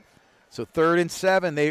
They've been behind the chains very few times tonight. We haven't seen a lot of 3rd and 15s or 3rd and 10 plus for them, but 3rd and 7 desperately need to convert the first down. Messina looks to the trip side. Over the middle. Caught short and beautiful tackle by Ashton Sweely. That was a pivotal play. That is an absolutely textbook tackle there by Ashton Sweely, and Coach Gravish comes out on the field, calls the timeout. So good clock management there, not allowing Montoursville to run another 30-plus seconds off until they got set, and then the clock would run down. So he's thinking, hey, if we can get a short field, we're going to try and put together another drive here before the break. And that's where it kind of shoots you in the foot too, Doug. We talked about running the football. You said they could have an identity in running the football. And I believe you're right because their running backs are really, really quick and they're big backs. At the same time, you go to the air, and on those incompleted passes, you stop the clock. You give the Dogs 2 minutes now to convert. Really good to see Coach Gravish with that clock management. We saw it a couple weeks ago at Executive Education where they used 3 timeouts to set themselves up for another score at the end of the first half as well. So it is 4th and 3. See if they don't try to draw the Dogs off here with a hard count. Snap is high again. It is corralled and kicked away. It's short. The Dogs need to get away from it. Rolls directly left, boomerang style. Last 2 kicks by Eberhardt have not been the best. We're looking for a little bit more distance there. So the Bulldogs, they'll take that. Still inside their own 40. They're going to mark that one right at the 38. 1:49 to go here. So plenty of time for the Bulldogs to put together another scoring drive.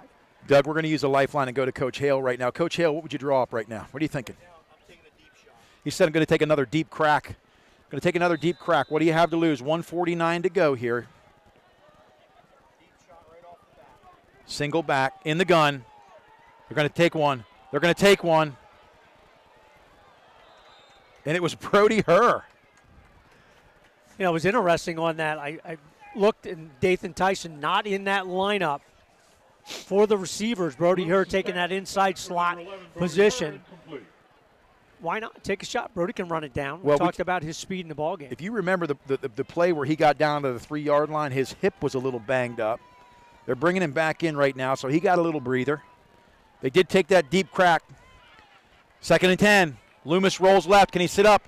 Throws it over the middle, off his back foot. Beautiful pass. Loomis was dancing with the stars before he released that last one. Peyton Whitman, really nice reception there in the middle of the field, right in the middle of the M at the 50-yard line. First down, Bulldogs, 1:35 to go here. Great delivery, Loomis. Going to save the timeout. 1st and 10. Looks over the middle. Sit-down route. Did he bring it in? They're going to call it a catch. Dathan Tyson. I couldn't tell whether it was Snyder or Tyson. He's putting together another double-digit catch night here for the Bulldogs. 1st and 10. Loomis going to roll right, look up top. He's got a man. It's Evan. Oh, just overthrown. Evan Snyder had his man, Eberhardt, beat by 5 yards. Really impressive to see the development of the Bulldog receivers, because that's something other than Tyson. You're like, all right, who's going to be the receivers? Sweely, Evan Snyder, even Luke Thompson have really stepped up this season. I couldn't agree more. In the gun, 2nd and 10. He's going to take a crack. No, makes a man miss. Wise decision. Overthrew the short man, underthrew the deep man, but Loomis didn't take the sack. So key play there. Good pressure up the middle there by number 81, Evan Bloom for the Warriors. Kind of forced that incomplete throw there by Loomis. Going to bring up 3rd and 10. Still 1:07 to go here, so plenty of time. Big play here for the Bulldog offense. It is 3rd and 10. They are on the Warrior 39-yard line. Loomis looking to convert here. It's a hitch and go. Sweely's open. All alone.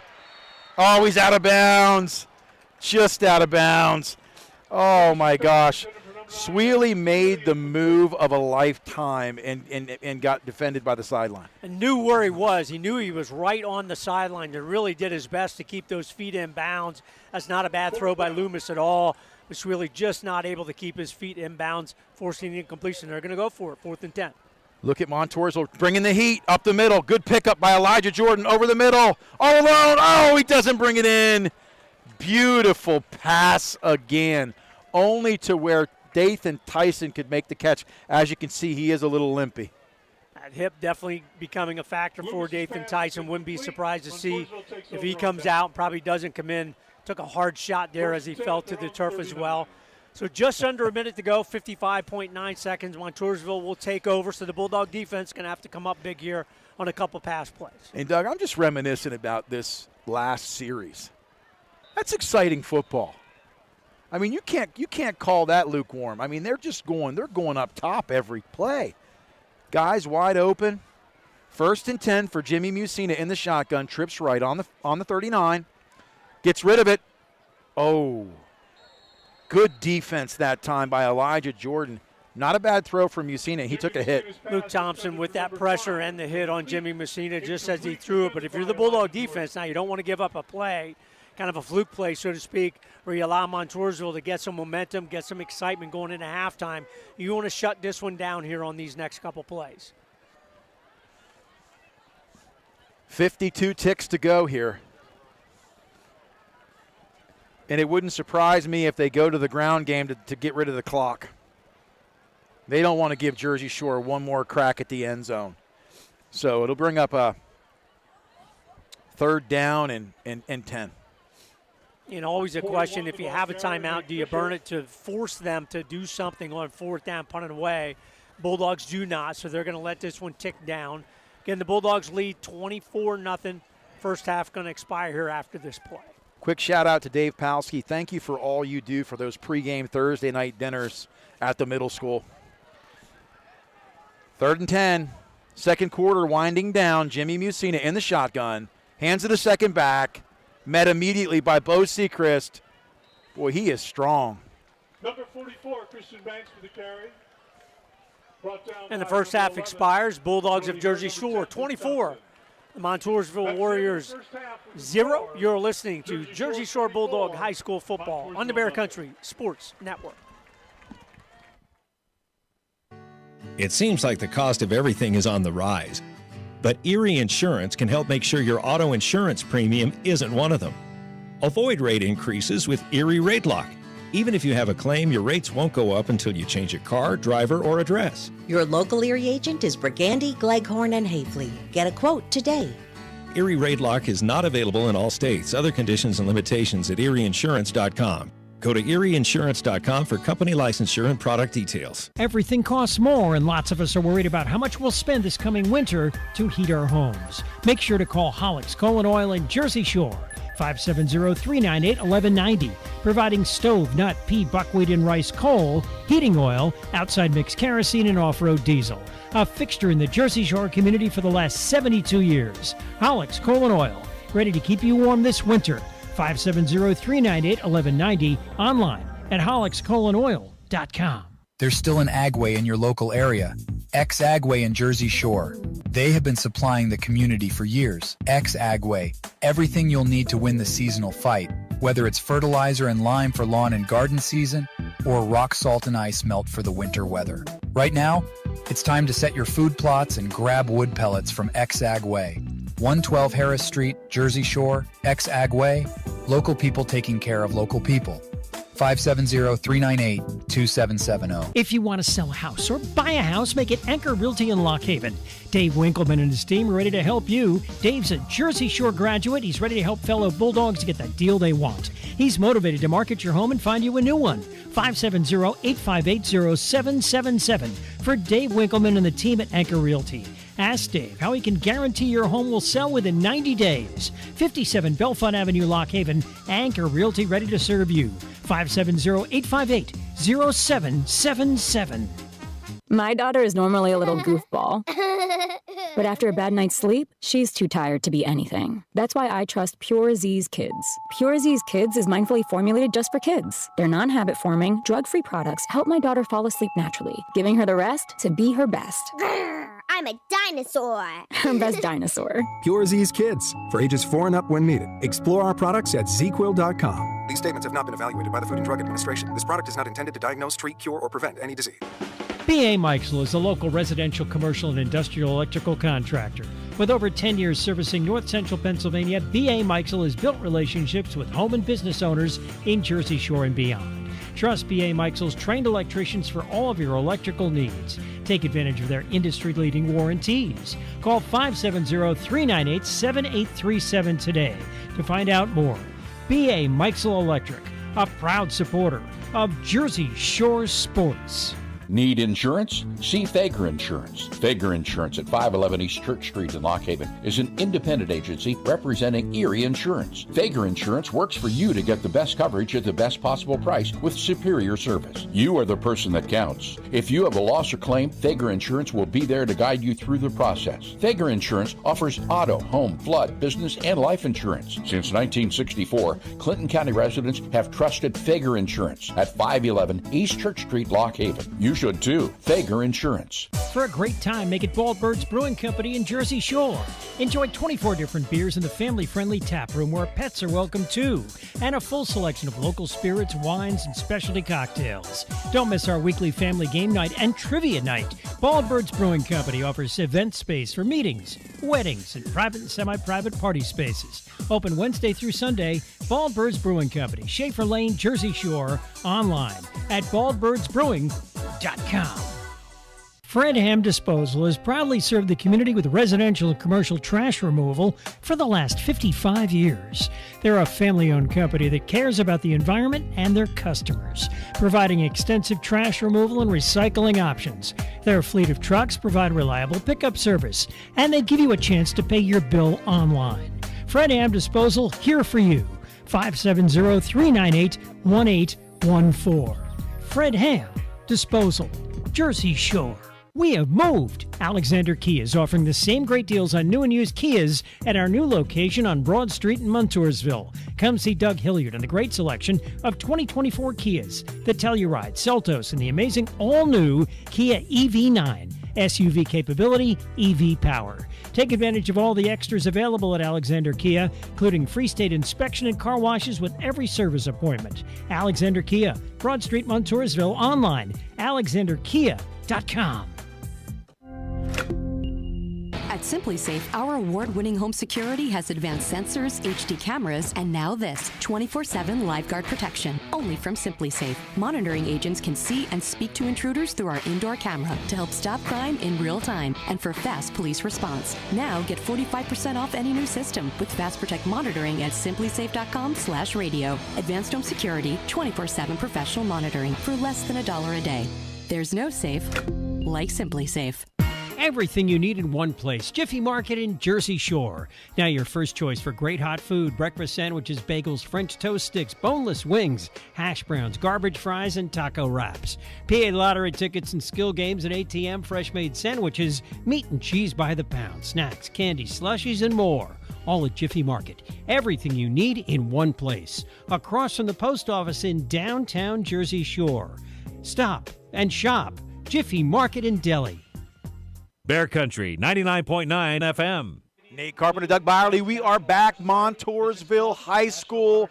The blue and gold down 24-0 at halftime. It's homecoming. It's been an exciting night if you're tuning in. We hope you're watching or listening as you commute to wherever you're going this evening. Doug, we've got a lot going on. Do you want to chat about our sponsors before we get to the stats and times? Certainly want to give a shout-out again to our patron sponsors, Stephen and Lisa Wadsworth of Lock Haven, for their support of the broadcast and the Jersey Shore Bulldog football team this season. Our kickoffs all season long brought to you by Joe's Equipment. Cement Drive, Jersey Shore. Visit Aaron and her staff for all your steel products, parts, and service. For all those outdoor projects, give them a call, 570-398-1391. The Out-of-Town School Board. Brought to you all season by Tie Dot and Embroidery for your screen printing and embroidery needs. See the staff at 110 Charles Street in the Shore at 570-398-4477. And as we'll talk about through the second half, our player of the game brought to you by Mountain Top and Provisions. Go see them in the Pine Creek Valley. New structure, all heated, all enclosed for the winter season. Coming up way too soon for me. They will be our player of the game sponsor tonight. Let me give you a little smell-o-vision tonight. I was up there this past summer, and they had a ribeye steak with a little mango chutney on top. It was medium rare, and it was spectacular. His wife, Lejeune chef, Penn College, former culinary school person. She can cook. Go see the folks Amen. at Top and Precisions. Again, our player of the game sponsor for the regular season and through the playoffs as well. So, Nate, scoring drives, 4 of them technically, 3 touchdowns and a field goal, but we'll go time of possession first. Jersey Shore held the ball for 10:48. Montoursville actually 10:21 plays. Jersey Shore ran 46. Montoursville almost matched them at 41. Really the first time all season long that's been pretty close in the plays of the game. Bulldogs set up by the Luke Thompson interception and 38-yard return. Elijah Jordan capped the next drive off with a 5-yard touchdown run. Bulldogs, after the Herr PAT, led 7-0. Turnover again set the Bulldogs up. Brody Herr recovered the fumble. Bo Sechrist ended up that drive with a 15-yard touchdown run. Herr PAT was again good. Third touchdown of the night was an exciting one. Just a little out path to Dason Tyson, but he made the man miss. Good stiff arm, 46-yard. Actually, I think that ended up being 54 yards. They were on the 46 of Jersey Shore. PAT was good. Bulldogs led 21-0. That was right at the beginning of the second quarter.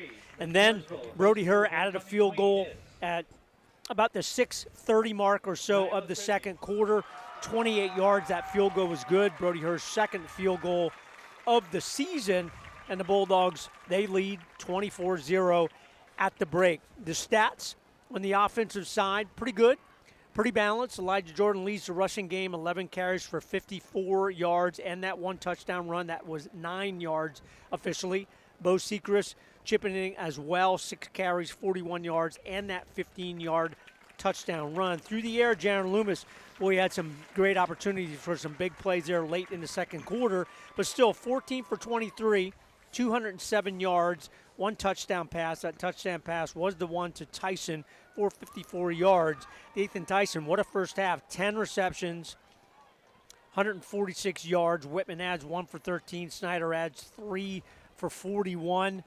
So very, very good balanced offense. And then the big defensive plays. Again, that interception and return by Thompson, 38 yards. Evan Snyder also had a fumble recovery.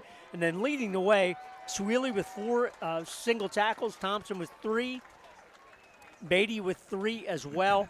Bo Sechrist, 3 assists and 2 single tackles. So a good balanced job by the Alex Laxon-Jed Bulldog defense. Again, Bulldogs lead 24-0 at the break. And thank you for that coverage, Doug. Just want to say thanks to Jim Carpenter, my father, who does the time of possession. As always, Chris Davis, Coach Davis, statistician on the money as he approaches the table to get his clipboard back. You want to say anything? He's good, okay.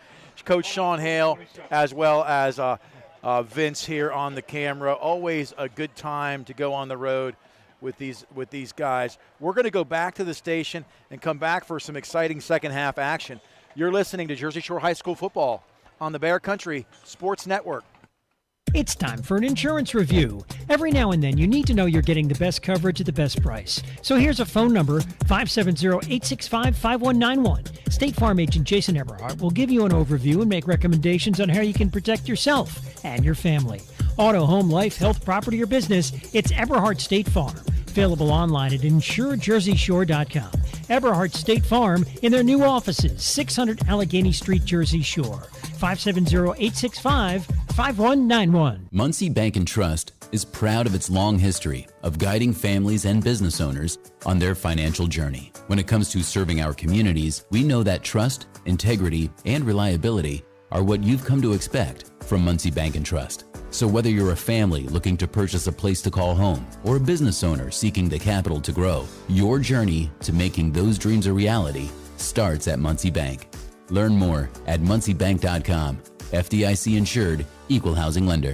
Everything you need in one place. Jiffy Market in Jersey Shore. Now your first choice for great hot food, breakfast sandwiches, bagels, French toast sticks, boneless wings, hash browns, garbage fries, and taco wraps. PA lottery tickets and skill games and ATM fresh-made sandwiches, meat and cheese by the pound, snacks, candy, slushies, and more.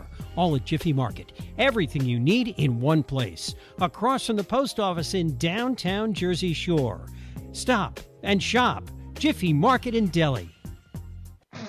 It seems like there's an automotive parts store on every corner, and they all probably have the part or product you need.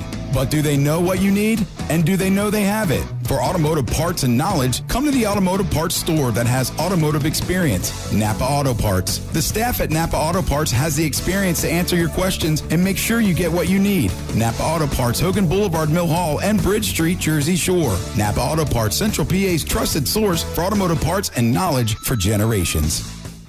Our name defines what we do. Realty Lease Properties in Lock Haven. Residential, commercial, student, we can find a place for you in Lock Haven, Williamsport, or State College. Find out all about us online at realtyleaseproperties.com.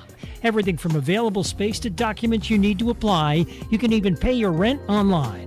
Call Dana or Selena, 570-748-7032. Realty Lease Properties, East Main Street, downtown Lock Haven. Open Monday, Wednesday, and Friday 9 till 4, Tuesdays 9 till 12:30. Start leasing today.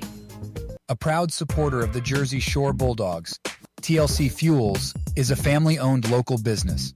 Established in 1998, TLC Fuels serves residential, farm, and commercial customers from their Jersey Shore location just off of Route 220 at the Pine Creek exit.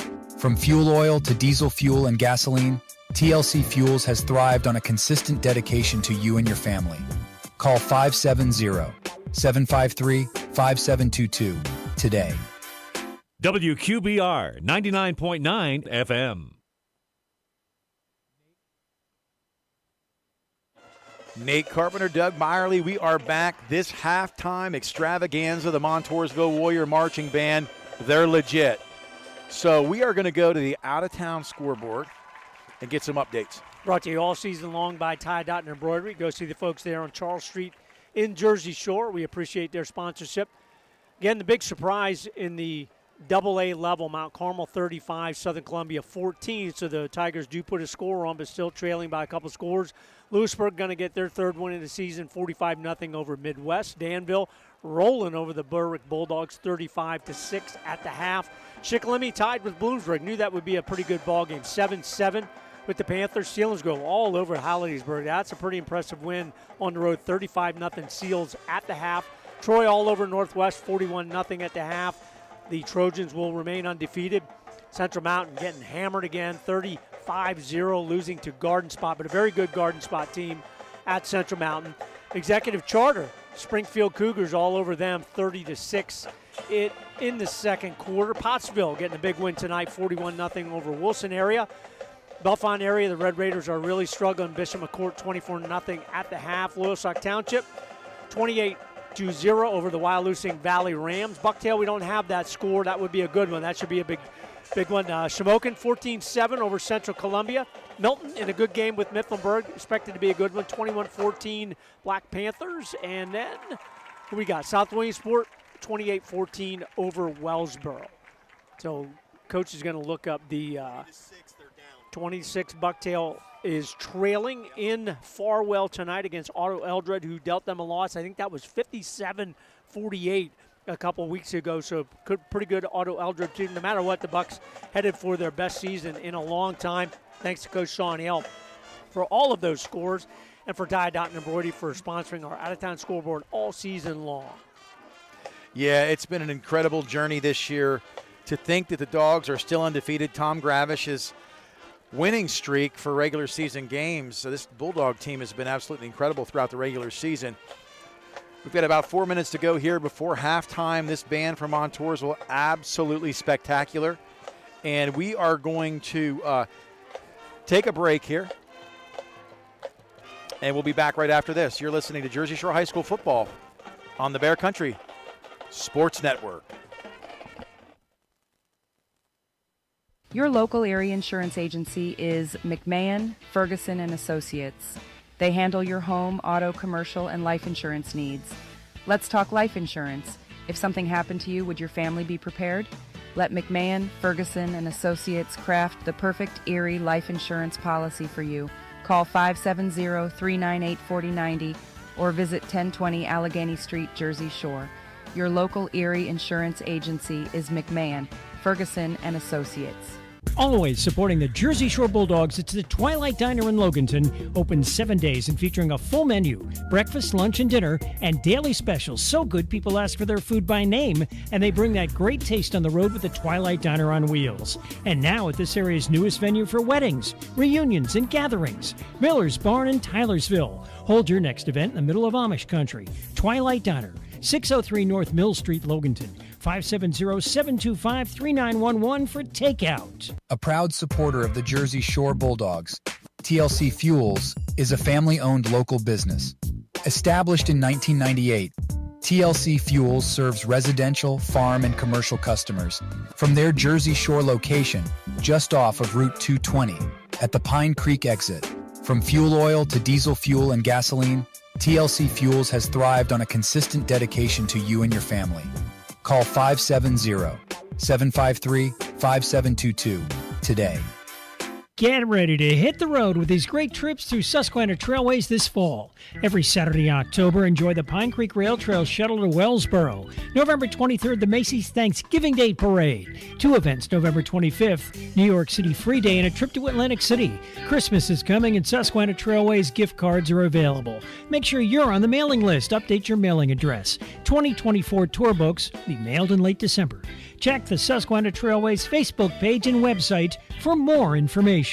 As a mom, comforting my family is what I do best. Vicks Vapor Stick provides soothing, non-medicated Vicks vapors in an easy-to-apply stick. And it dries fast, so there's no mess. I use it to comfort myself and my family. Thanks, Mom. Vicks Vapo Stick, soothing comfort for the whole family. And when you need more comfort for yourself, try Vicks Vapo Shower for steamy Vicks Vapors. Use as directed. Vapo Stick for use ages 4 and up. Vapo Shower use for adults only. A message from Rurik Carpenter Funeral Home in Jersey Shore. The loss of a loved one can leave you with a lot of unanswered questions, feelings of stress, anxiety, and grief that make life difficult to handle. Depend on us. We'll guide you through all aspects of the process with dignity, compassion, and respect. Supervisor Jim Carpenter and Rurik Carpenter Funeral Home, 1002 Allegheny Street, Jersey Shore. Call 570-398-1730. Online at rurikcarpenter.com. WQBR 99.9 FM. Nate Carpenter, Doug Byerly, we are back. It's been a great halftime show here. 24-0 is the score. Second half about to get underway. If you could take an opportunity tonight and you are watching where you can make a comment on our chat wall, keep it clean, but just simply let us know where you're watching the game from. I want to give a shout out to Monroe, North Carolina tonight. We know you're tuning in. We appreciate your support. We don't care if it's the Valley, if it's Ohio, New York, we've got friends and family all over the globe tuning in tonight because they somehow have connection and ties to this Bulldog Nation. We appreciate you, and we're going to get to the second half in just a minute. The Dogs looked really good tonight offensively out of the gate once they got away from being penalty happy. Things were ugly early, and they had a lot of laundry to clean up. But Loomis, again, completing a lot of passes tonight. Dathan Tyson looking really good with yards after the catch. The ground game with Elijah Jordan, Bo Sechrist, and Brody Herr, always exciting. And defensively, the Dogs made some mistakes tonight early on. Montoursville able to move the chains early, get 5 and 6 yards. That was the game plan for the Warriors. They wanted to come out and connect on some short pass routes early to not get behind in the chains, and then they wanted to attack the field over the middle. They didn't do a great job of completing passes downfield, and as a result, did punt the ball on a frequent basis. So in looking at the Bulldogs this second half, they will receive the kickoff, and they're going to look to get more points on the board. The only 2 drives that were stymied tonight was when they got a holding penalty on the initial drive and then fumbled, did not get points. And then later in the drive, they did have a second turnover after the Evan Snyder completion to the short slot route. But overall, it's been an exciting game for the Bulldogs. And once again, Doug, the one thing I was thinking about tonight is just the number of plays that the Bulldogs ran in the first half is incredible. 7 offensive drives in that half, and they scored 4 times. So 4 out of 7, that's very, very good efficiency for the Bulldogs. What is really nice to see is the development of the offense. In the initial part of the season, they were run heavy. Bo Sechrist, Elijah Jordan, Tate Sechrist, Brody Herr leading the way, but now as Jaron Loomis is getting more and more comfortable, and those receivers that we talked about in the first half have really started to develop. Tyson's been the lead guy, but you have Peyton Whitman, you have Evan Snyder, you have Elijah Jordan going out for passes as well. 3, 4, 5, 6 guys that can really catch the football and then do damage after. That's what you're really starting to see from this Bulldog offense, and taking a chance down the field for the big play. Excuse me, I forgot Ashton Swile. I knew there was someone in my head that I wasn't saying from those receiving core of the Bulldogs, and that's what you want to see. Have the chance to stretch the field for that big dynamic, big exciting play for this Bulldog offense. We'll have to see what they do. Won't be surprised, Nate, if Dathan Tyson plays little or at all in the second half, dealing with a little bit of a hit pointer, so to speak. You could see him limping a little bit, but he caught 10 balls in the first half. That's a pretty darn good first 2 quarters for Dathan Tyson. Well, and you talk about injuries, and this has been one of those years where, man, I think about resilience. I think about, rising from the ashes. I think about, facing things that emotionally a lot of young people never have to face, that are hard enough to face for adults, with the Max Engel tragedy this year. But, these kids have been banged up the last several weeks. You could not have scripted a more negative mid-season bout. 4 games on the road. Last week missing Tate Sechrist, Elijah Jordan, along with Peyton Samar. Tate and Peyton still not back. Paul Hale does come back tonight with a cast or a soft cast on his hand. He's back in action. But, man, it's been trial by jury. These Dogs have stepped up. It's been platoon-based, and they've done an excellent job. Second half kickoff. It's a squib kick, picked up beautifully by Paul Hale. He's down the sideline. Wow. Soft cast on that hand. Just got done talking. He can star in my cast anytime. No pun intended. That was incredible. Got the worm burner there with that kick, man. That was coming out of. It's funny when those balls hit the turf, they pick up speed. Nice return there by Paul Hale to set up the Bulldogs. 1st and 10. At their own 38-yard line. Second half, we are underway. I think he's got some rosin in that soft cast tonight. That was an incredible pickup. 11:55 to go here, 1st and 10. Loomis hands off second back in the pro eye. Bounces it to the outside. Elijah Jordan makes a cutback. Ooh, that's a face mask, and there it is. Boy, he got spun around. I hope he's okay. He's up. A little bit of an unintentional face mask there as Elijah Jordan was trying to stop and start to make a move. Reached a hand out. Was going to pick up about 7 yards on that play, but the face mask is going to add to that as well. Going to take the ball into Montoursville territory. Boy, that's a big one. Always those big 15-yarders. Takes it down to the Warrior 40-yard line. And that's not a dirty play. It just happened. Too much face mask. 15-yard penalty. 1st and 10 on the Montoursville 40. Dogs are set. Left to right. Quick pitch right. It's a pass. It's a pass. He throws it up. He's wide open. Dathan Tyson. Touchdown. That was really pretty. And the key to that was what? It was just the elevated throw. He threw it and knew he had time. Well, what great communication between Dathan Tyson, who, of course, I just said probably wouldn't play in the second half, and he does. I saw him line up there as well. He signaled to Jaron Loomis, hey, I'm going to get open. I'm going to stop and then go over the top. Jaron Loomis saw him and really took his time to deliver that one big. 40 yards for the touchdown, Loomis to Tyson. Larson, Loomis, kick is up. Kick is good. With 11 minutes and 35 seconds remaining in the third quarter. Elijah Jordan. How about that? Elijah Jordan on the toss. Yeah, it was like it's okay. It's okay. It happened so quick, but it was a pitch pass, and it was absolutely beautiful. And the crazy part about it was one of those throws where you see a lot of those overthrown. He just threw it up. He had so much time to catch it. First time all season long we've seen that. Now, we've seen that in the past a couple of times. It is. Where Elijah Jordan would run that maybe a little bit too often at times. Yes. Really held that all the way till week 8 of the season. So, again, my apologies for that, not seeing that right in front of me. But what a great pitch and toss. Elijah Jordan, Dathan Tyson, 40 yards. Now maybe Tyson comes out of the ball game. We'll see. Well, listen, in Tom Gravish fashion, he reveals one card every week. He doesn't like to give the hand away. And tonight it's, hey, let's just try this, and it worked like clockwork.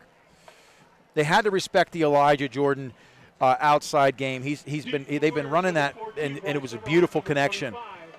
He made the right throw. Brody Herr's been active. 11:35, just that quick inside of 30 seconds. The Bulldogs score here in the second half. Brody Herr's kick is short. It's caught. 25-30. Nice cut outside by number 20. So they've been past the 30 all night long, Doug. Owen George on the return there for Montoursville. You know, I'm back to the Elijah Jordan, Dathan Tyson, now that I got that correct.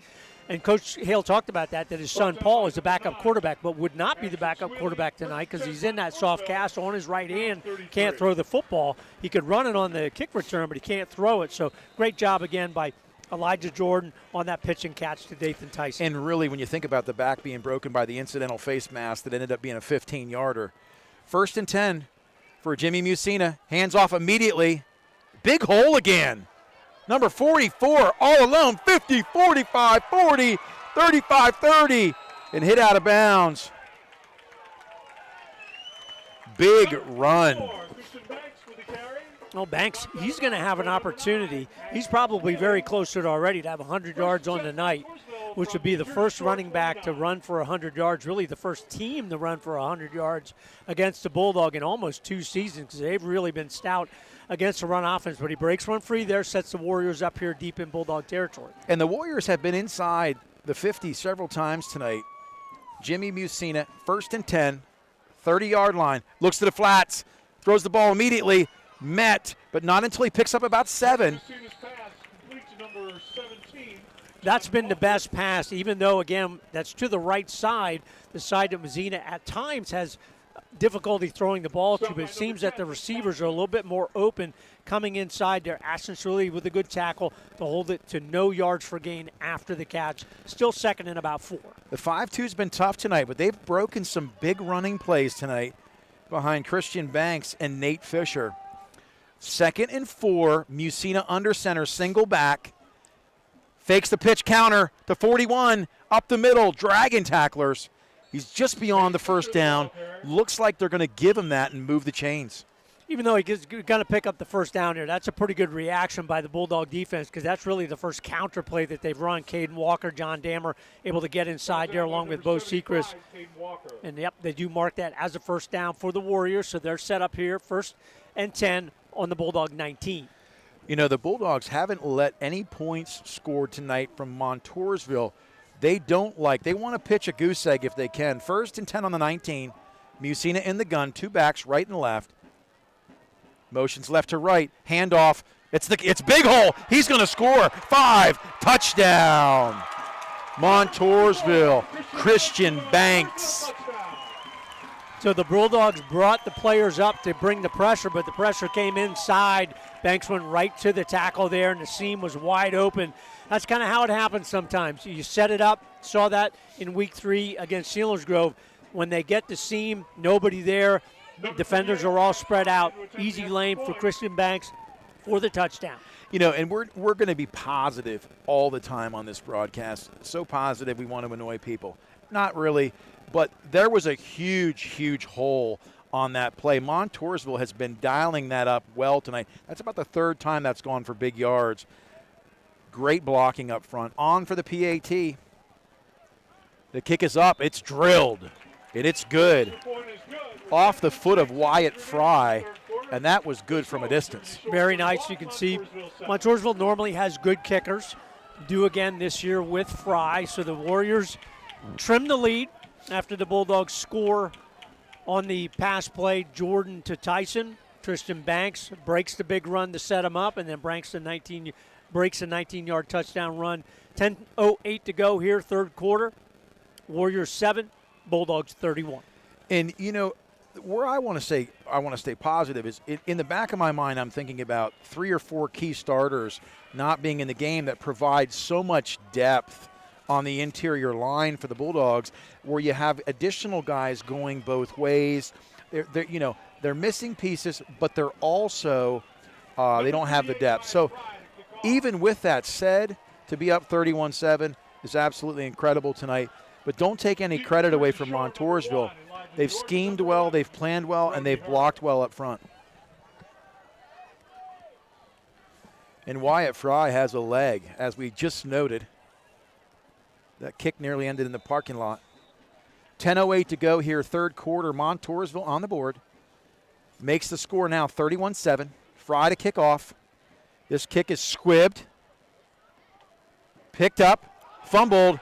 Brody Herr gets it. And then he's down. So Brody Herr had it. They're going to give him forward progress out to about the 19-yard line. Tough bouncing kick there from Wyatt Fry. And once you kind of mishandle it and you see those defenders coming down against you, hard to pick up sometimes. So probably the worst field position for the Bulldogs that they start this drive. 10:03 to go here, 3rd quarter at their own 19. Need to have good ball security here for the Jersey Shore offense. Yeah, and what we've seen so far is no defense in the second half and pure offense. 2 juggernauts battling it out.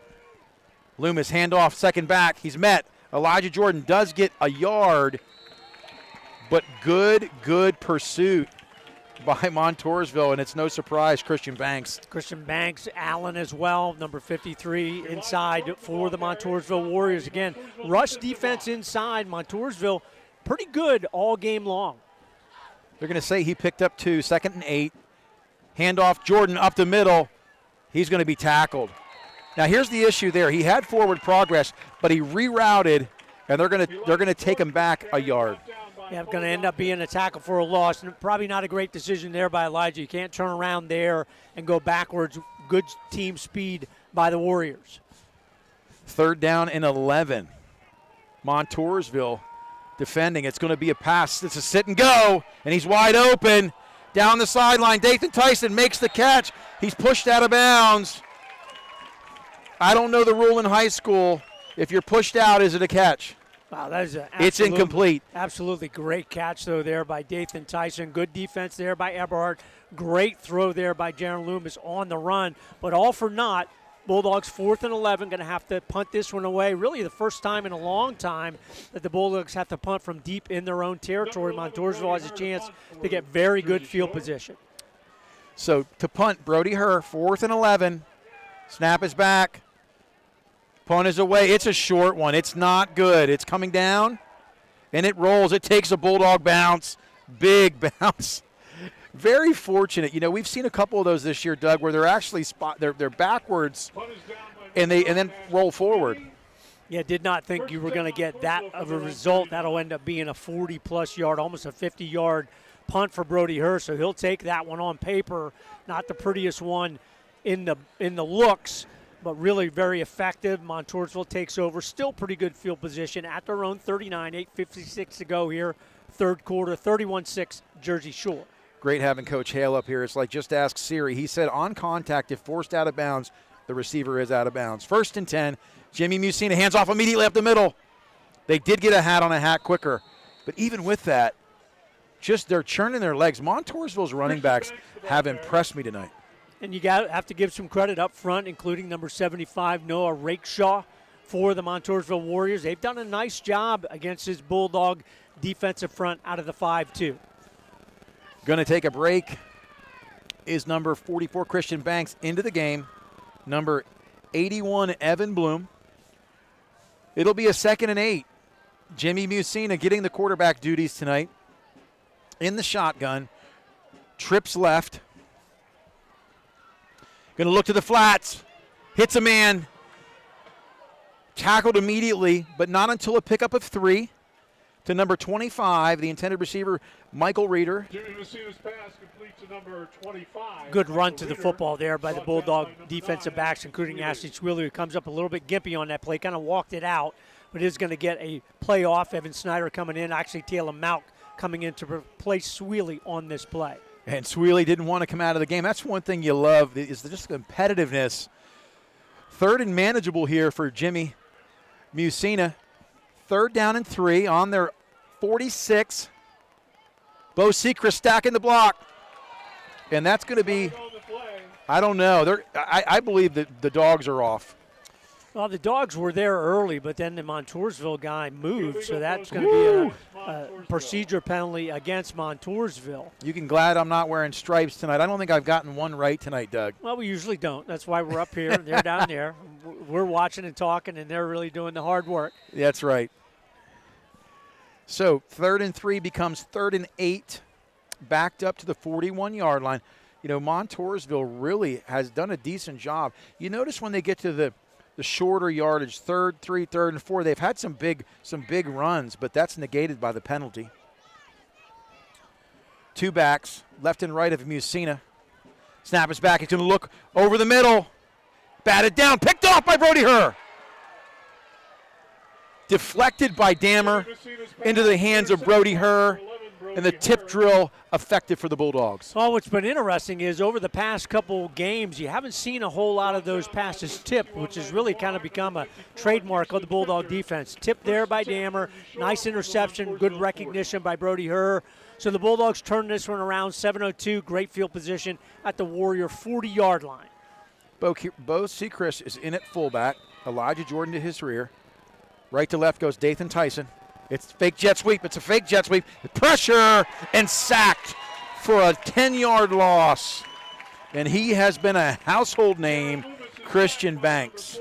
Super defensive play there. Really showed his quickness and speed. Loomis could not get underway to run away from it. So a big loss here. Loss of 9 for the Bulldogs out near midfield at the Warrior 49. Well, the biggest thing on that, on 1st down, Montoursville not biting on the play action whatsoever. Loomis tackled for a loss. 2nd and 19. Right to left goes Whitman. Elijah Jordan gets the handoff. Number 1, Elijah Jordan with the carry. Tackled for a loss. They're just going backwards. Really have to give credit to the Warrior defense. Probably the most negative plays for the Bulldog offense all season long here tonight in the rushing game. The Warrior guys up front, and Christian Banks in particular from that linebacker position, overall very, very effective. Well, the biggest thing right now, not stretching Montoursville out. 3rd and 21. They're going to go deep. Nice catch. And he's across the 1st down. What an absolutely beautiful grab, high-pointed by Evan Snyder. Evan Snyder, fantastic play there. Good throw by Loomis, but a better catch at the end there. Evan Snyder coming of age. He climbed the ladder, 1st and 10. Elijah Jordan up the middle, picks up about 4, but I want to go back to the Evan Snyder grab. It was a great route, great throw, but like you said, the finish was what was so spectacular. Well covered. Very well covered. Evan Snyder, big game last week, some big plays here tonight as well. 2nd and 6, Loomis in the gun, trips right. He's going to go to the short side. It's Snyder again, down inside, 5. Fumbles. He fumbled again. And, you know, he's running like an absolute animal. You know, it's be so easy right now to get upset. You know, you don't want to see the outcome. He high points the ball and he comes back, but he runs with such tenacity that I don't know if he's able to cover up. Well, didn't have the opportunity to cover the football there, and that's really 2 times where that defender he's beat. He takes his last-ditch effort and punches the football out both times. And boy, Snyder made a great effort in the end zone, almost recovered that for a touchdown as well, but the Warriors able to get on it. So the Bulldogs make the big play on 3rd down, have a chance to go in, turn it over as well. 3rd fumble of the night, I believe, for Jersey Shore. 5:19 to go here, 3rd quarter. Bulldogs still lead 31-7. So heads-up football defensively by Montoursville to force another turnover. Musina will start on the 20. Looks at the flats, thrown immediately to number 14. Eberhardt makes the catch, gets 5 or 6 yards. Good pitch and catch from Musina. Yeah, you have to be impressed. Eberhardt, nice receiver there. I believe he played quarterback early in the season before they made the change to Messina, and he gives a much bigger target out there for Jimmy Messina from that quarterback position on those types of throws. Musina now 2nd down and 4. Man, they've looked good tonight on 2nd down. 2nd and 4 on the 26-yard line. Musina's going to hand it off immediately to number 44. Gets a couple. Christian Banks for the carry. So Banks, you know, Banks has been their Swiss Army knife tonight. I mean, he's doing a little bit of everything. Really nice athlete. Very impressive, and only a sophomore. Christian Banks going to be someone that's going to be in the headlines for the next couple of seasons for these Montoursville Warriors and these last couple of weeks here in 2023. Musina's facing a 3rd and 1 here for Montoursville. It's homecoming night, down 31-7, 4:10 to go. Under center, pro I formation. Hands to the first back. Fullback is met immediately, and he's not going to get the first down. It's going to be 4th and 1. Isn't it incredible how you can let holes happen like we've seen tonight, and then on such a short down and distance, they just step up. Preston Beatty, really impressive there. Preston Beatty. Big tackle. Slade Sechrist underneath that as well, but forces Montoursville into 4th and about a half a yard. I think they'll go for it here. 3:40 to go. Why not? You're down multiple scores. Doesn't really matter if you turn it over here on downs. And they may try to go for the offsides. And when you think about it, you know, this game could be 50 points right now for the Bulldogs on the fumbles, but Montoursville's still knocking on the door. 4th and 1. Jimmy Musina fakes the handoff. He's going to go to the flats, and it's a short pass. And the Montoursville faithful are frustrated with the play call. Hey, if it works, you're a hero. If it hits the turf, you're a 0. So with 3rd and 19 to go, I really thought they'd give it to 44, and it'd be a 1st down. Well, you kind of think that's what they're going to do. So you're trying to go, and the receiver was open. Evan Bloom just underthrew it again. We've seen that throw from Jimmy Messina. We've seen him make that throw very accurately. We've also seen him make that throw where he kind of shoves it right into the turf, and that's what he did there. So the Bulldogs take over on downs. 3:19 to go here in quarter number 3. Singles left and right, left to right. Sweely, quick pitch right, met immediately. And, you know, what you're seeing here, Doug, on 1st down that's not working is they haven't hit a hitch pass in a while. They haven't spread the field. Now you get a bunch of hats in the box, and until you force them to be honest on the edge, they're going to bring numbers. Yeah, right now the Montoursville guys up front are really doing a great job against the Bulldog 5 up front, and they're kind of winning the battle right now. 2nd and 14 on the loss. Right to left goes Sweely. Quick pass to the flats. It's the key screen. Down the outside. Pickup of probably 7. So it's going to bring up now a 3rd down and roughly 8. Dathan Tyson again on the reception. Had 10 in the first half. Has a couple here in the second half as well. So approaching 15 catches in the ball game, which would be a career high for Tyson. You know, back to spreading the field. It forces you to be honest defensively. We'll see what Coach Gravish dials up here on this 3rd and 8 on the Montoursville 28. Loomis in the gun. Left to right goes Snyder. Looking back across the field to the single receiver side. All alone. Makes the catch and doesn't get into the end zone, but what a catch to the outside shoulder of Dathan Tyson.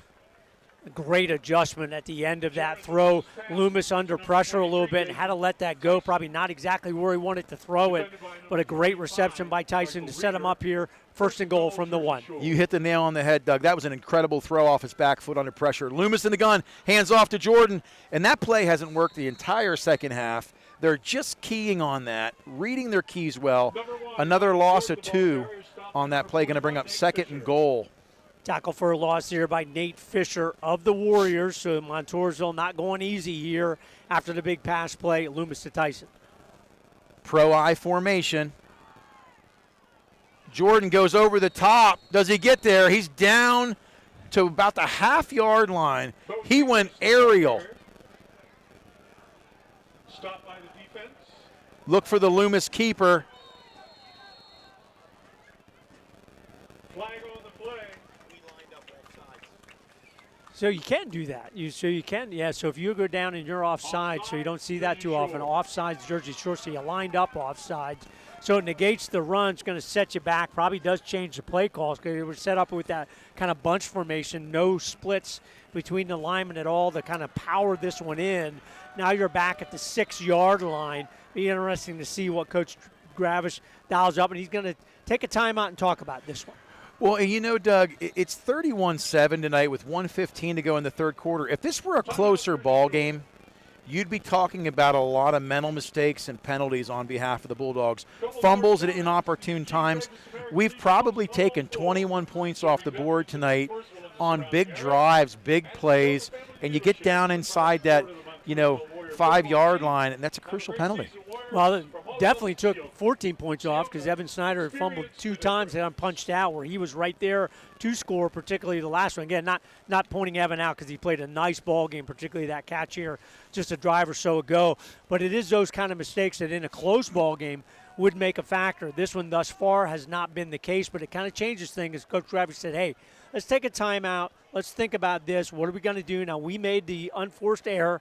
Backs us up 5 yards. What are we going to do here on 3rd and 4th down? Be interesting to see if they don't get it here on 3rd down, if they go back to a Brody Herr field goal attempt as well. It wouldn't surprise me if they look to try to get to the middle of the field and take a field goal. I mean, obviously they're going to take a crack at the end zone. They do have to get to the end zone. 3rd and goal. Loomis rolls right. He throws to the pylon. Oh, what a catch! Dathan Tyson. What an absolutely spectacular catch. Beautiful throw from Loomis. Highlight reel material. Jaron Loomis had Luke Thompson over there as well. Thompson has come in for the past few pass plays. Didn't really have Thompson open. Threw it to the only man that he could. And wow, full layout, Dathan Tyson touchdown. Yeah, and Coach Hale just mouthed over to me. That was unbelievable. It's just a beautiful catch. Snap is back from Larson. Hold is good from Loomis, and that kick is busted through the uprights to make it 38. So the Bulldogs do answer in spite of the Achilles heel tonight, which has been penalties. 1:08 to go here, 3rd quarter. Bulldogs extend the lead 38-7. That's kind of a backbreaker if you're if you're the Warriors of Montoursville. You kind of you're stuffing them on the run. Oh, yeah. You get the penalty, set them back, and then just an absolutely outstanding catch by Dathan Tyson. That might be his 15th catch of the night. We'll have to confirm that with Coach Davis. That's incredible. It is incredible. And he's a little dinged up too. I don't know if we've got anybody completely healthy on the roster right now, but to go all out, to lay out, and to make those types of catches at key times is amazing. Coach Davis just came over. 18 catches on the night. Dathan Tyson, obviously a career high for him. That may be a record. We'll have to have him look that up before next week. Well, 18 catches in a ball game. That's pretty impressive. Listen, 18 catches, and we're not even through the 3rd quarter. Incredible. Brody Herr back on to kick off. This kick is high and shorter. Returned it from the 20-yard line. He's got a crack. Number 25 on that carry. He's looked good all night. Michael Reeder has really had a good return game. Their average starting field position on kickoffs is probably the 35-yard line, which is impressive. They've done the best job on the kick return game as anyone in the past couple seasons. Have the Montoursville Warriors really good field possession there. Actually gets outside the 40 to the 41, so we still have 1:02 to go. 38-0 Jersey Shore. Probably the only negative, Nate, that Coach could have is the penalties, one, and the fact that we've left a couple scores on the board here thus far in the ballgame. 5-2 defense for the Bulldogs. Handoff immediately. He's up the middle again, and that hole has been there all night. And that's just good old-fashioned football right there. That left side of the Warrior offense, Landon Mohart leads the way as well. Super job they've really done. You're right, Nate. That particular play has really been open. And Banks runs again. He's got to be 100 yards plus here on the ground tonight. Yeah, at least. And I'm telling you, initially that hole is big enough to drive a small car through. Atypical for the 5-2 front of the Bulldogs, but they've schemed well for tonight. Montoursville certainly has. In the gun, Jimmy Musina, 1st and 10, goes immediately to the flats, and he left that behind. Truthfully, Eberhardt saw he had a seam. He saw the end zone before he made the catch. Yeah, that one, sometimes you put it on the quarterback with a throw that doesn't get where it's supposed to go. There you have to put that one squarely on the shoulders of the receiver right there, wide open, doesn't come up with the catch. Stops the clock, 28 seconds and a couple decimals here to go in the third quarter. So Malkin at safety as well as Elijah Jordan. Under center is Jimmy Musina, 28 ticks to the third quarter left. 2nd and 10. It's a handoff inside. It's an inside reverse. The number 41, Nate Fisher. Beautiful play call. Just kind of an inside reverse action. They went right and the carry went left. Kind of hiding the football very well did Fisher as well, right along the line of scrimmage and then able to break free. So 2 big runs, one by Banks, one by Fisher on this drive, trying to get a play off here before the third quarter ends. Musina to the sideline again. He's run a lot to the sideline tonight for play calls. 5 seconds to go. They're going to let this clock burn out, and we're going to go back to the station. That ends the third quarter tonight. 38-7 is the score. Montoursville driving. It'll be 1st and 10 when we come back. You're listening to Jersey Shore High School football on the Bear Country Sports Network. 40 years serving the Jersey Shore area community. All Round Tire, your hometown service and tire sales center. Family owned and operated, All Round Tire features Cooper and many other tire brands, including Michelin and Firestone. Make us your first choice not only for passenger, light truck, farm, and ag tires, but also for service, brakes, exhaust belts, and hoses. And we offer the only vulcanized flat repairs in the area. PA State Inspection 2, open weekdays 8 till 5, Saturday till noon. All Round Tire. Cement Hollow Road, Jersey Shore. WQBR 99.9 FM. Nate Carpenter, Doug Byerly. We are back here at Memorial Stadium in Montoursville. Fourth quarter, ready to get underway, and Nate, Coach Davis came up and said, hey, I was in error, looked at the wrong column, not 18 catches, 14 catches tonight, but still he thinks that might be a record for a single game. He's going to check on that once the game's over. But Dathan Tyson, Jaron Loomis teaming up tonight. Fourth quarter underway, 1st and 10 at the 30-yard line. Musina over the middle. Nope, I take that back. We have a quarterback change. I believe we have a quarterback change. No, we don't. I think we all need to see if we can get 3 for 1 on LASIK eye surgery. Because I'm looking for the readers at CBS, baby. Listen, man, you know, I got to tell you, it's a lot of times it's also New Jerseys, smaller numbers. I'm used to those big numbers. So that was incomplete. 2nd down and 10 on the 29. Musina is in the game. He is still in the shotgun. The Dogs bring in the box. Up the middle, met immediately, and you could see that.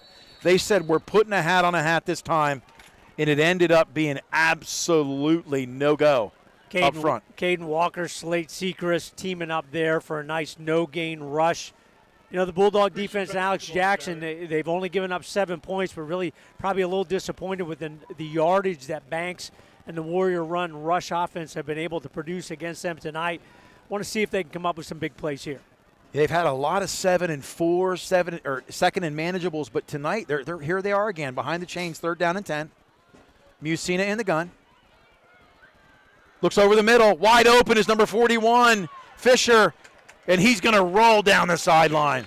And that's where they were talking about in the beginning of the game, trying to take advantage of the middle of the field. And what's impressive on that play is Mussina had as much time as he wanted. The Bulldogs could not get the rush up the middle, did not blitz anybody on that play, and Fisher able to shake free over the middle for a nice pitch and catch, setting the Warriors up 1st and 10 at the Bulldog 13. Yeah, and good call on that. They went from really bringing pressure to saying, it's 3rd and 10, we'll sit back a little bit, and Mussina made him pay, but a great play call over the middle to Nate Fisher for the first down. Ball on the 13. Mussina in the gun, motions left to right. Immediate handoff. He's got all out of room. Touchdown. They have not had an answer tonight. If you can see the trap block right here, as Bo Sechrist fills that gap, he is met immediately. Super play there for the Warriors. Banks adds to a really impressive rushing effort tonight with his 2nd touchdown. This one from 13 yards at the 10:38 mark. So the Warriors trim the lead, 38-13. Fry on for the point after attack. And Alex Jackson, we know the way he is, the way he coaches. He'll think of 25 ways now until Tuesday to lose this game, scheme well and plan well. He will not be happy with that. The kick is up. The kick is good. But hats off to Montoursville. They definitely saw some things on film and have exploited that 5-2 tonight. Really have done a good job in that rushing attack, led by Christian Banks. We don't have a total, but I don't think Coach even keeps that for the opposing team. But he's got to be over 100 yards. That would be the first 100-yard rusher against the Bulldogs for multiple seasons. So a great job by Coach Joe Hanna and his staff to scheme tonight. I'm impressed by Montoursville. Again, they always play the Bulldogs tough. It's a good rivalry game, and what we want to note is this will be the last time they're going to play for a while because Montoursville is in the different division. They're in Division 2, and they have opted to not continue this series with Jersey Shore next year because Williamsport is coming in to Division 1, so that kind of shuffles the cards a little bit in the Pennsylvania Heartland Athletic Conference. Yeah, and it's always been a District 4, District 2, I believe, right? Wilkes-Barre, Scranton. Yep. They travel so much to the Wyoming area, Wilkes-Barre, Scranton area, that every time they have an away game, Williamsport's an hour and a half to 2 hours on the road, and they said, why not play here locally? And so we're going to see some amazing contests and probably future rivalries right in our own backyard with the Millionaires. Beautiful facility up on the hill.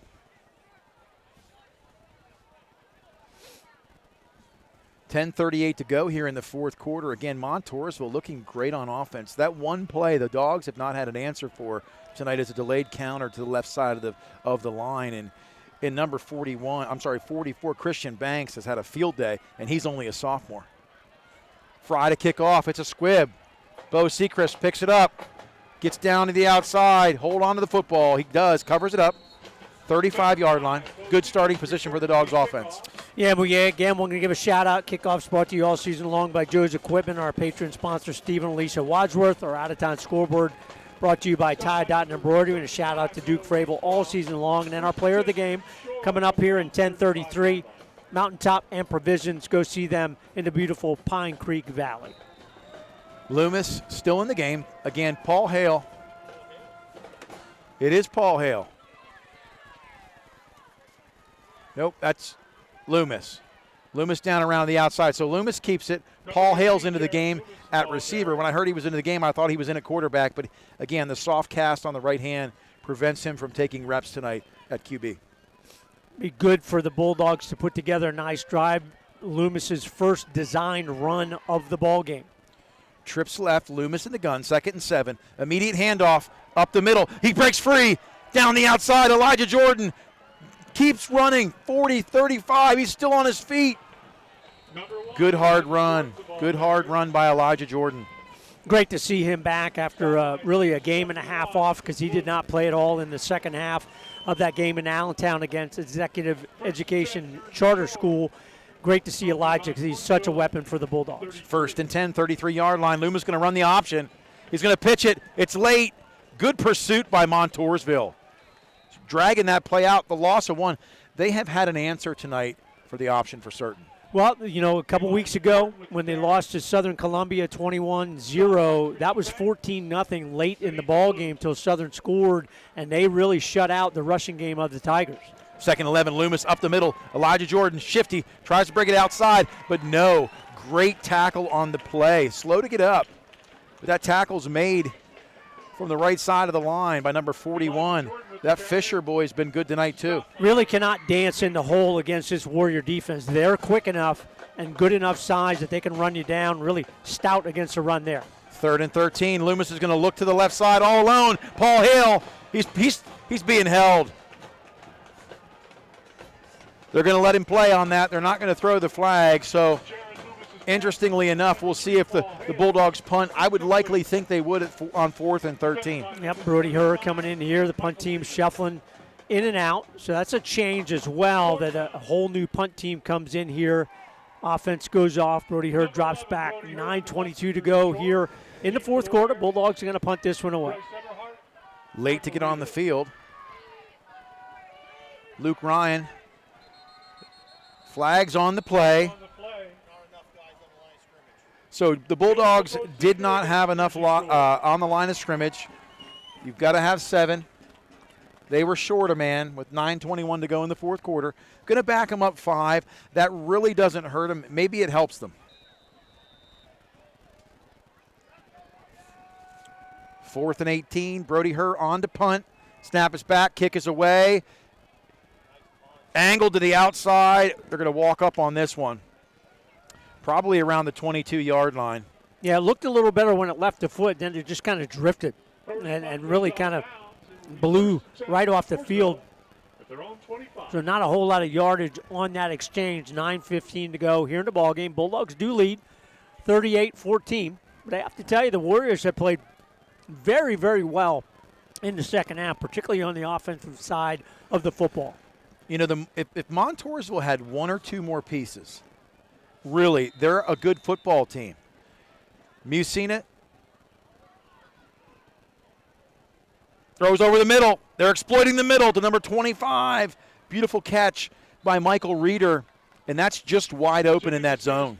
Yeah, against the 5-2, if you get past those linebackers or if one of those linebackers is blitzing, which Bo Seekers was on that play, that middle of the field is wide open because the safeties have to stay back to make sure one of the other receivers doesn't get behind them. And Montoursville Warriors have schemed that very well, taking advantage of that, particularly on the first down type of plays. And a nice 8-yard pickup on first down. 2nd and 2 on their own 33. Musina in the shotgun, trips left.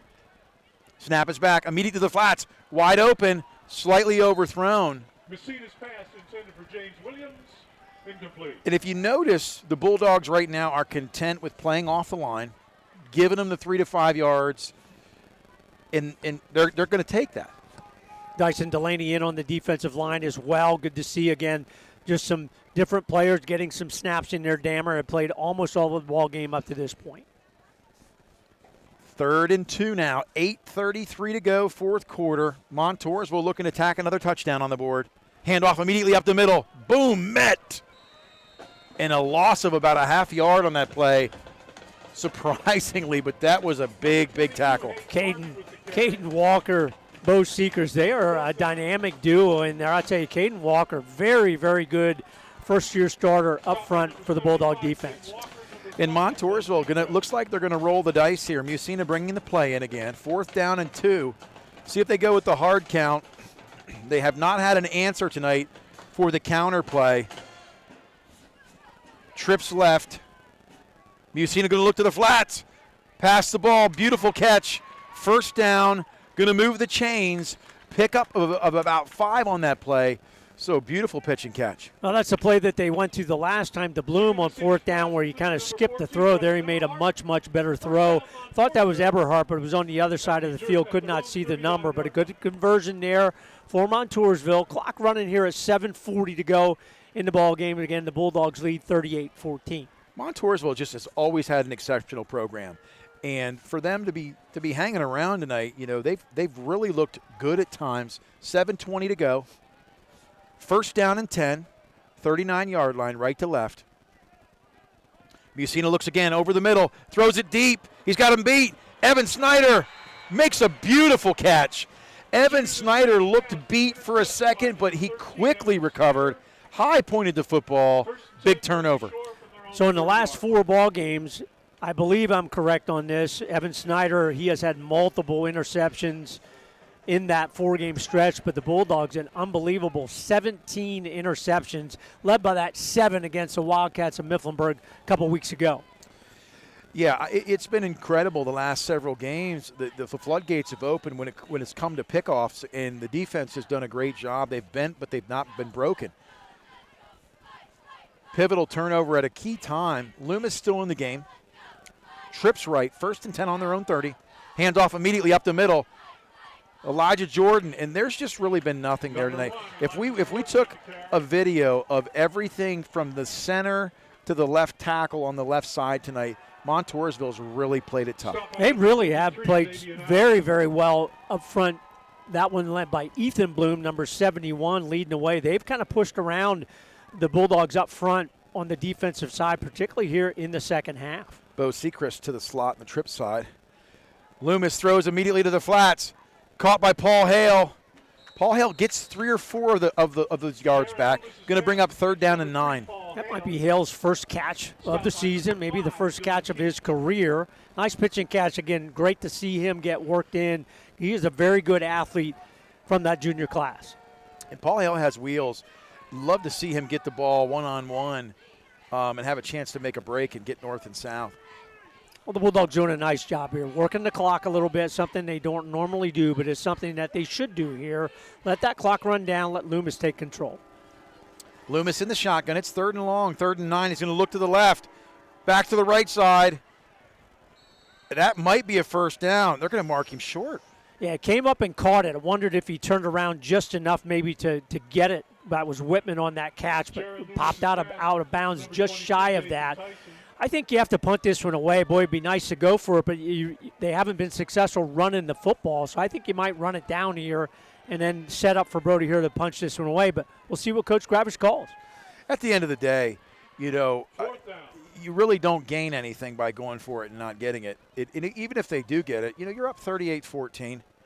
We'll see what Coach Gravish decides to do. He's probably going to take a timeout here when the play clock gets down to 1. So, interesting. The play clock's been running. The game clock has not. The game clock has been at 6:01 for the last 20 seconds. Oh, he was out of bounds. I'm sorry. Sorry about that, Coach. I even said that earlier. So he went out of bounds. Play clock does run down. 6:01. Still an interesting call here. See what they do. I would think they punt this one away. Yeah, for sure. This is why I don't coach. Oh, my God. Broadcasters broadcast, coaches coach. If put it this way, if they do go for it and they get it, I'm going to say I called it. Absolutely. I made that call. We talked about that in the ride down, right? Exactly. Well, part of the issue tonight is we're not in the mercy rule. Right. We're used to being with a continuous clock. Do you notice how I had your back there? Really been spoiled by that, too. We have been spoiled by it, And tonight, Montoursville at times has really, really looked solid. See if they try and draw them off sides here first. Yeah. Loomis under center. And they're not going to get it. No, they tried to draw him off sides and then went for it, didn't get it. So they draw it down a little bit on the time, now under 6 minutes to go in the ball game. So again, super job by Montoursville. First of all, to not jump off sides and then stay in there to make the play. And number 71 comes up. He's kind of saying, hey, we did a nice job there. Mandorf for the Warriors.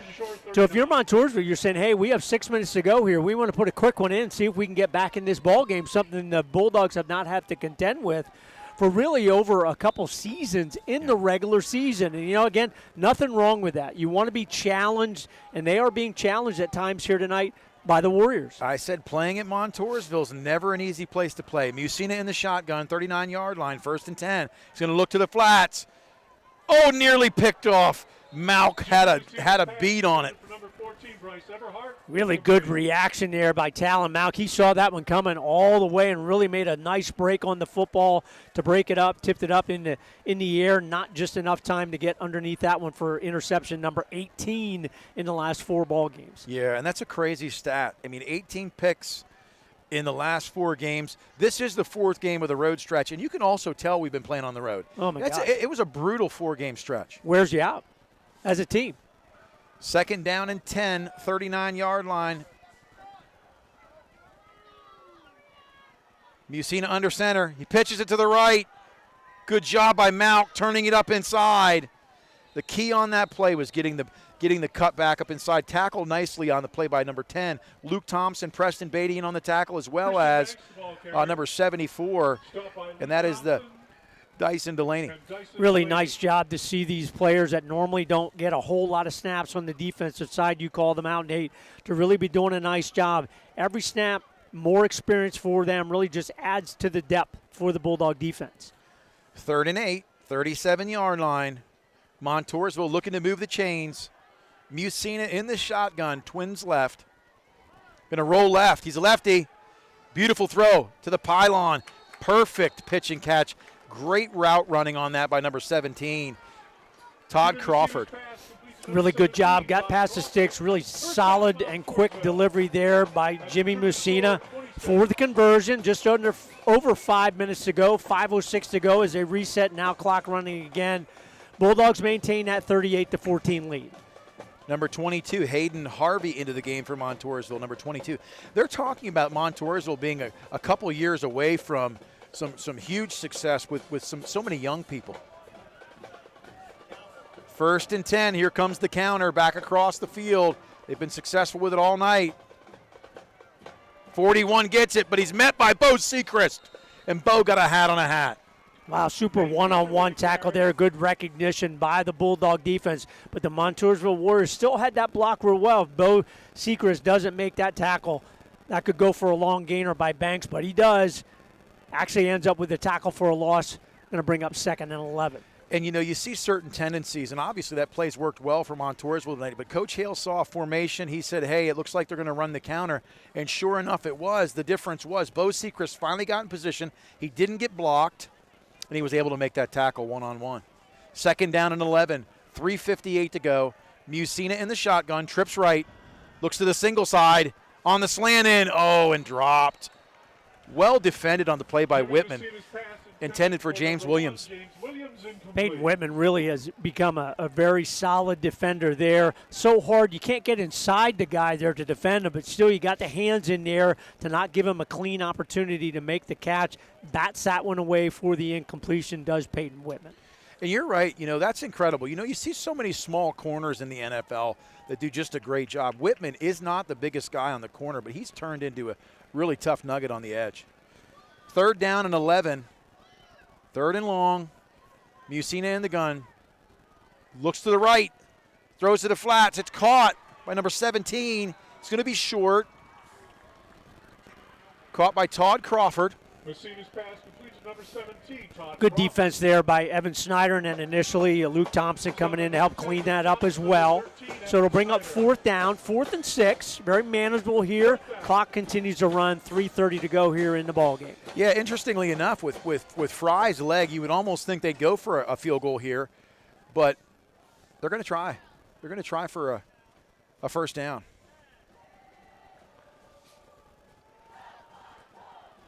Fourth and 6. In the shotgun, Musina stacking the box. He's going to roll left. He's pressured. Flag comes in. He's early. That's a good call. It's a really good call. Don't get me wrong. I love the defense. I love the grit. I love what Whitman did. You know, you can't fault the kid. But at the same point in time, just a well-thrown ball came when it came, and it pass interference. Good timing there between Musina and the intended receiver. Whitman just a half a second earlier so going to convert that. Clock going to stop initially here at the 3:03 mark. So that'll give the Warriors a first down on that 4th down pass interference penalty. 1st and 10 at the 11. So they can still get a 1st down. You know, they're not thinking of that inside the 1. You know, I had a chance to talk to Alex Jackson this week, and he was just basically saying, you know, we aren't as deep as we were. Montoursville having their way here on this drive. 1st and 10 on the 11. Handoff immediately up the middle, but he's met. He's met. Good pursuit by the line that time for the Bulldogs. Caden Walker, Slade Sechrist, Preston Beatty, Dyson Delaney as well. Running to the football there where the Bulldog defense give him a gain of a half a yard, but a nice play there. Boy, Montoursville would love to put some bonus points up here tonight. It's not going to have any impact on the outcome of the game, but truthfully, it's a moral victory. Yeah, they're building. That's exactly what they're doing. Building. They're still going to make the playoffs in AAA, and they're saying, hey, we're going to see what we can do here end of the season to prepare for that playoff run. Nate Fisher to the left of Musina, left to right motion comes. They're going to look to the far side to the corner. Oh, to the back. Beautiful pitch and catch. That was an absolutely well-executed pass to Fisher out of the backfield. Musina's pass on the money. It's going to make it 20-38 with Fry trying to tack on the PAT. Yeah, can't do anything but give kudos there. That was a super throw, low, but a nice catch there by Fisher. Just took it in 11, 12 yards for that touchdown run. So the final score is going to end up a little bit closer than the outcome really was. But I tell you, Montoursville, very, very impressive here in the second half. Snap is back, hold is down, kick is up. Fry's kick is nailed. Fry's got to be on someone's radar for collegiate kicking because he has a tremendous amount of potential. Beautiful kick. He is a senior. So with 2:14 to go, the score 21-38. Jersey Shore still leading here in the fourth quarter. They're going to receive this kickoff. Montoursville has nothing to lose by trying the onside kick. Yeah, I thought about that, thinking if they go in, do you add that type of play here? You're excited, you get the onside kick, and then all of a sudden you get a fruit play, and all of a sudden you're within one score. That's what they're going to try and do here with 2:14 to go here in the ball game. Yeah, there's nothing. They have nothing to lose in the world to gain, and part of the for the Bulldogs, they go for that fourth down, and unfortunately don't get it. Gave Montoursville excellent field position, and they capitalized on it. So the hands team is on for the Bulldogs. Maybe the first time we've seen the hands team in full on this season. Number 38, Wyatt Fry to kick off. Anticipating the Fry onside kick. We'll see what he do. Only Elijah Jordan deep at the Bulldog 30-yard line. Short number 1, Elijah Jordan. Be interesting to see if they try and pooch it over the line. And I this is a unique return formation, which, truthfully, even a pooch, Elijah Jordan has to cover a tremendous amount of ground after that second line of defense.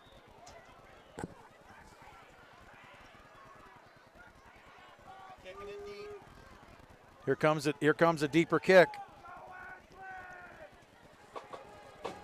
He's got to get on that into the end zone. They're very fortunate.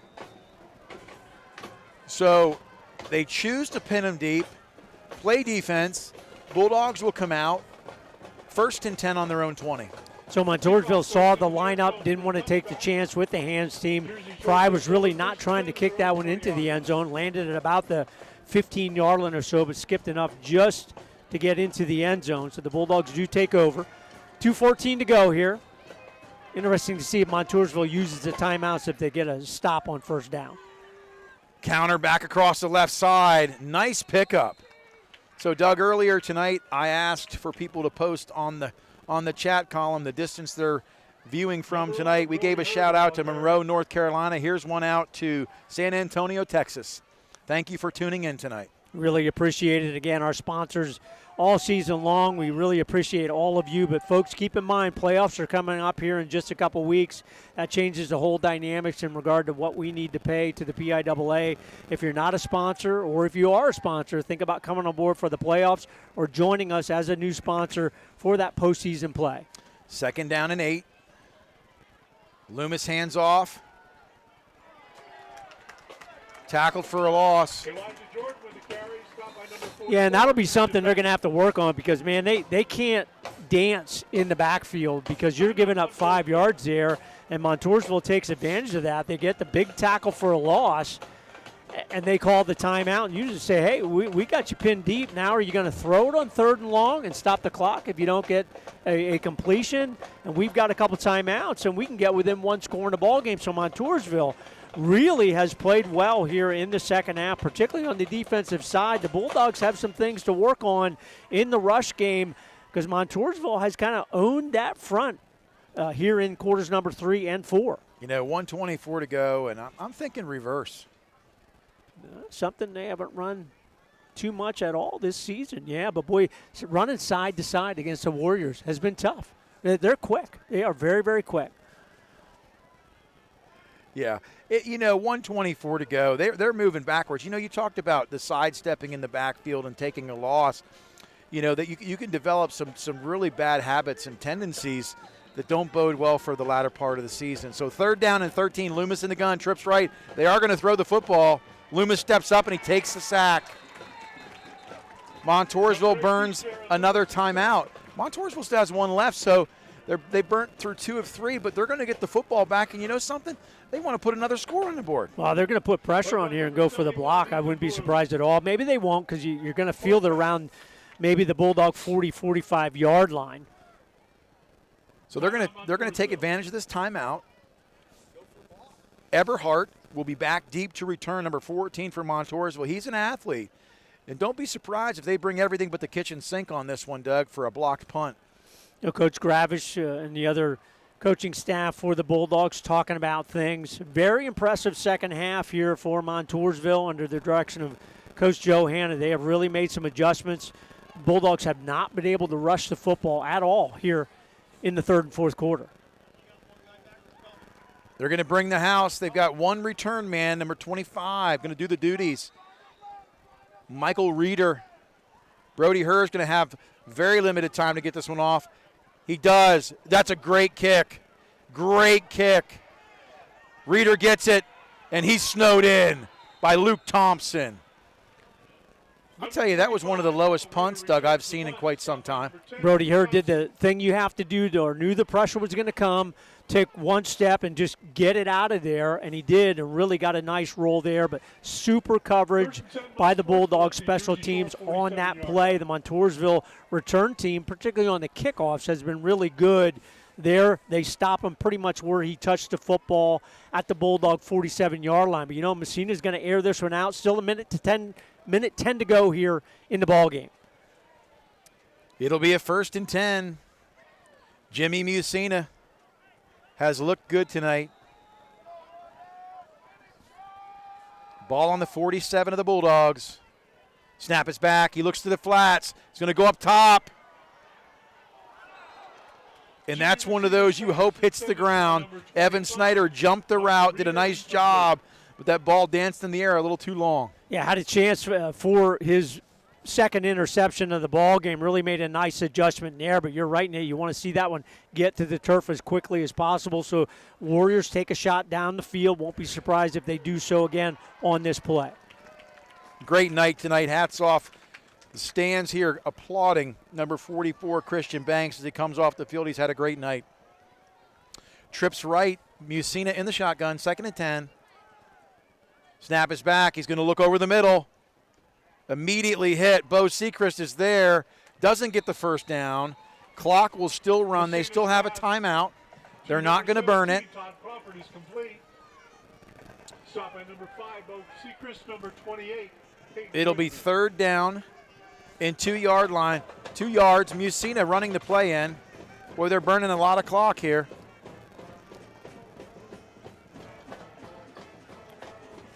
Third and 2. Bulldogs looking to make a stop. 30 seconds to go here in the 4th quarter. Messina looks up top. Takes a shot.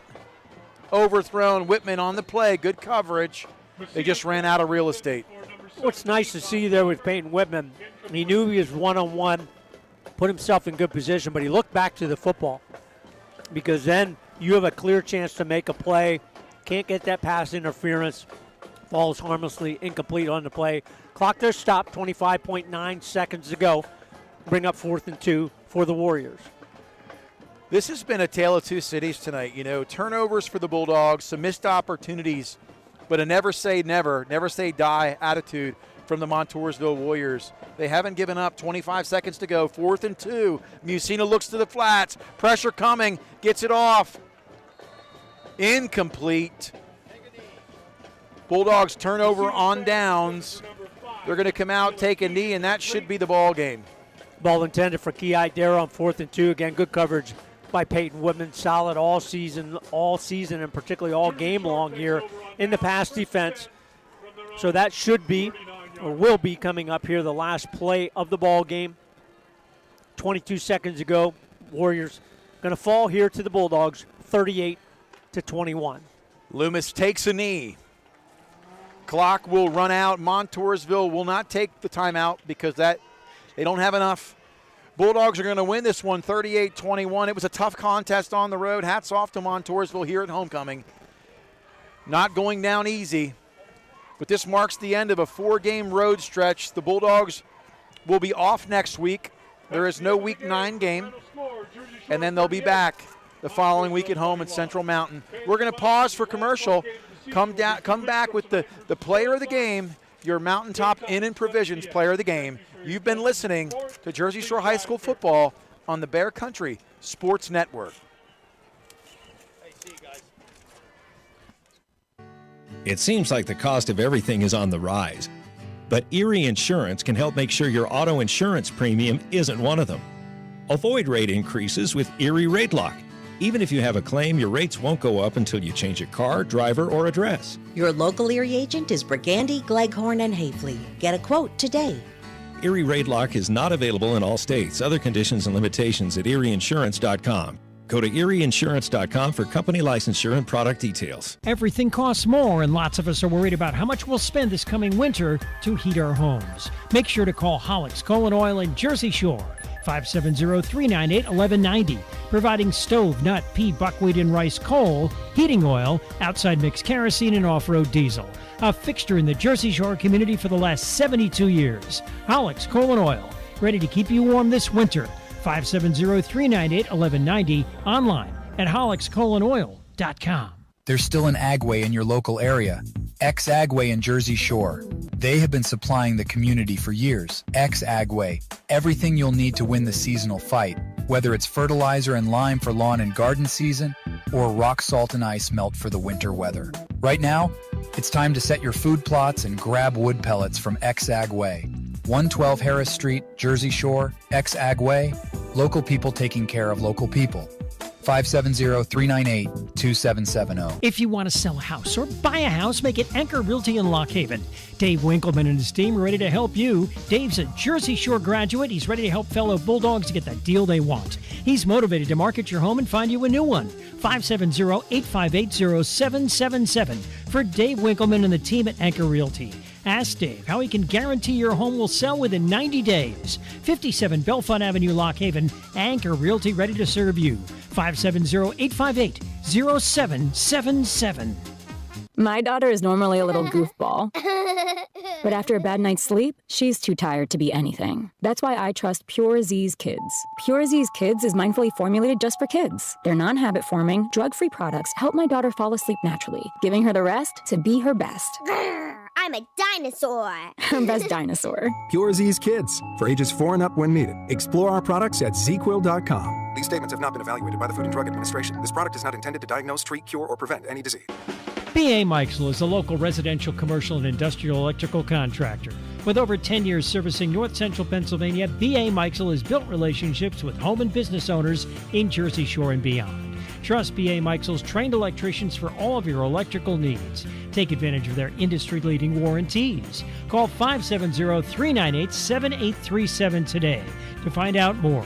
B.A. Meixel Electric, a proud supporter of Jersey Shore sports. Bear Country, 99.9 FM. Nate Carpenter, Doug Byerly, we are back to wrap this one up. It was a great day to be a Bulldog here. At Montoursville homecoming, Bulldogs win big. Montoursville never went away. They got stingy in the end, put 21 up. We got our Mountaintop Inn and Provisions player of the game, Doug. He had a special night. Great to call his name. Who do you have? Really special night, and again, our thanks to our sponsor for our player of the game, Mountaintop Inn Provisions. Please go see them in the beautiful Pine Creek Valley. Great food, great drinks, great entertainment at Mountaintop Inn and Provisions. So our player of the games thus far this year, Tate Secrets in week number 1, also in week number 2. We did have no player of the game in week number 3. Against Shikellamy, I do not have that player of the game. I have to find that one again. Against Mifflinburg, the Jersey Shore offensive line, 500 yards in that rushing ball game. Executive Education Charter Academy, Jaron Loomis, and then followed up last week, did Jaron Loomis as well with a career high, over 400 yards passing and 4 touchdowns. Tonight, week number 8, pretty easy choice here. Dathan Tyson is our Mountaintop Inn and Provisions Player of the Game. 14 receptions. We'll get the correct yardage from Coach Davis and tell you about that next week. 2 TDs as well, one from Darren Lemus, one from Elijah Jordan. So our Mountaintop Inn and Provision Player of the Game in week number 8, senior wide receiver Dathan Tyson. Well earned. It's always great to come on the road and be a part of the Bear Country family. To Vince on camera, to Coach Hale, always giving us pass pro formations, to Coach Chris Davis on stats, to my father, Jim Carpenter, who does time of possession and the number of plays. From our house to yours tonight, thank you so much for tuning in. I'm going to sign off, then Doug's going to take us home. But we know as a family, it's always a great day to be a Bulldog. So the Bulldogs win here on the road, the last of 4 consecutive road games here in week number 8 at Montoursville's homecoming. Bulldogs 38, Montoursville 21. Again, no game next week in week number 9. That game has been wiped off the slate. The team from Harlem, New York does not have enough players to participate in the game, so the Bulldogs get a very uncharacteristic late season bye. We'll see you again in week number 10 at home in Thompson Street Stadium against the Central Mountain Wildcats. Again, Bulldogs win 38-21 here in week number 8. You're listening to Jersey Shore Bulldog High School Football on the Bear Country Sports Network. Thanks for listening to tonight's game, brought to you by Hollick's Coal & Oil, Alexander Kia, McMahon Ferguson & Associates, Susquehanna Trailways, B.A. Mikesville Electric, the Dave Winkleman team at Anchor Realty, Jiffy Market and Deli, Burgundy, Gleghorn and Hafley Insurance, TLC Fuels, Napa and Jersey Shore Mill Hall, Jason Everhart State Farm Insurance, All Round Tire, Ex-Agway, The Twilight Diner and Miller's Barn, Ballbirds Brewing Company, Muncie Bank and Trust Company, Fager Insurance, Joe's Equipment, Tie Dot and Embroidery, Rewer Carpenter Funeral Home, Mountaintop and Provisions, and River Valley Internet. Next week could be an open date since the team from Harlem decided not to visit Thompson Street Stadium. Keep listening to the Bear to see if that spot has been filled by another team. Next officially scheduled game is a home contest, October 27th against Central Mountain. Pregame 6:30, kickoff at 7. See and hear that game on the Bear Country Sports Network.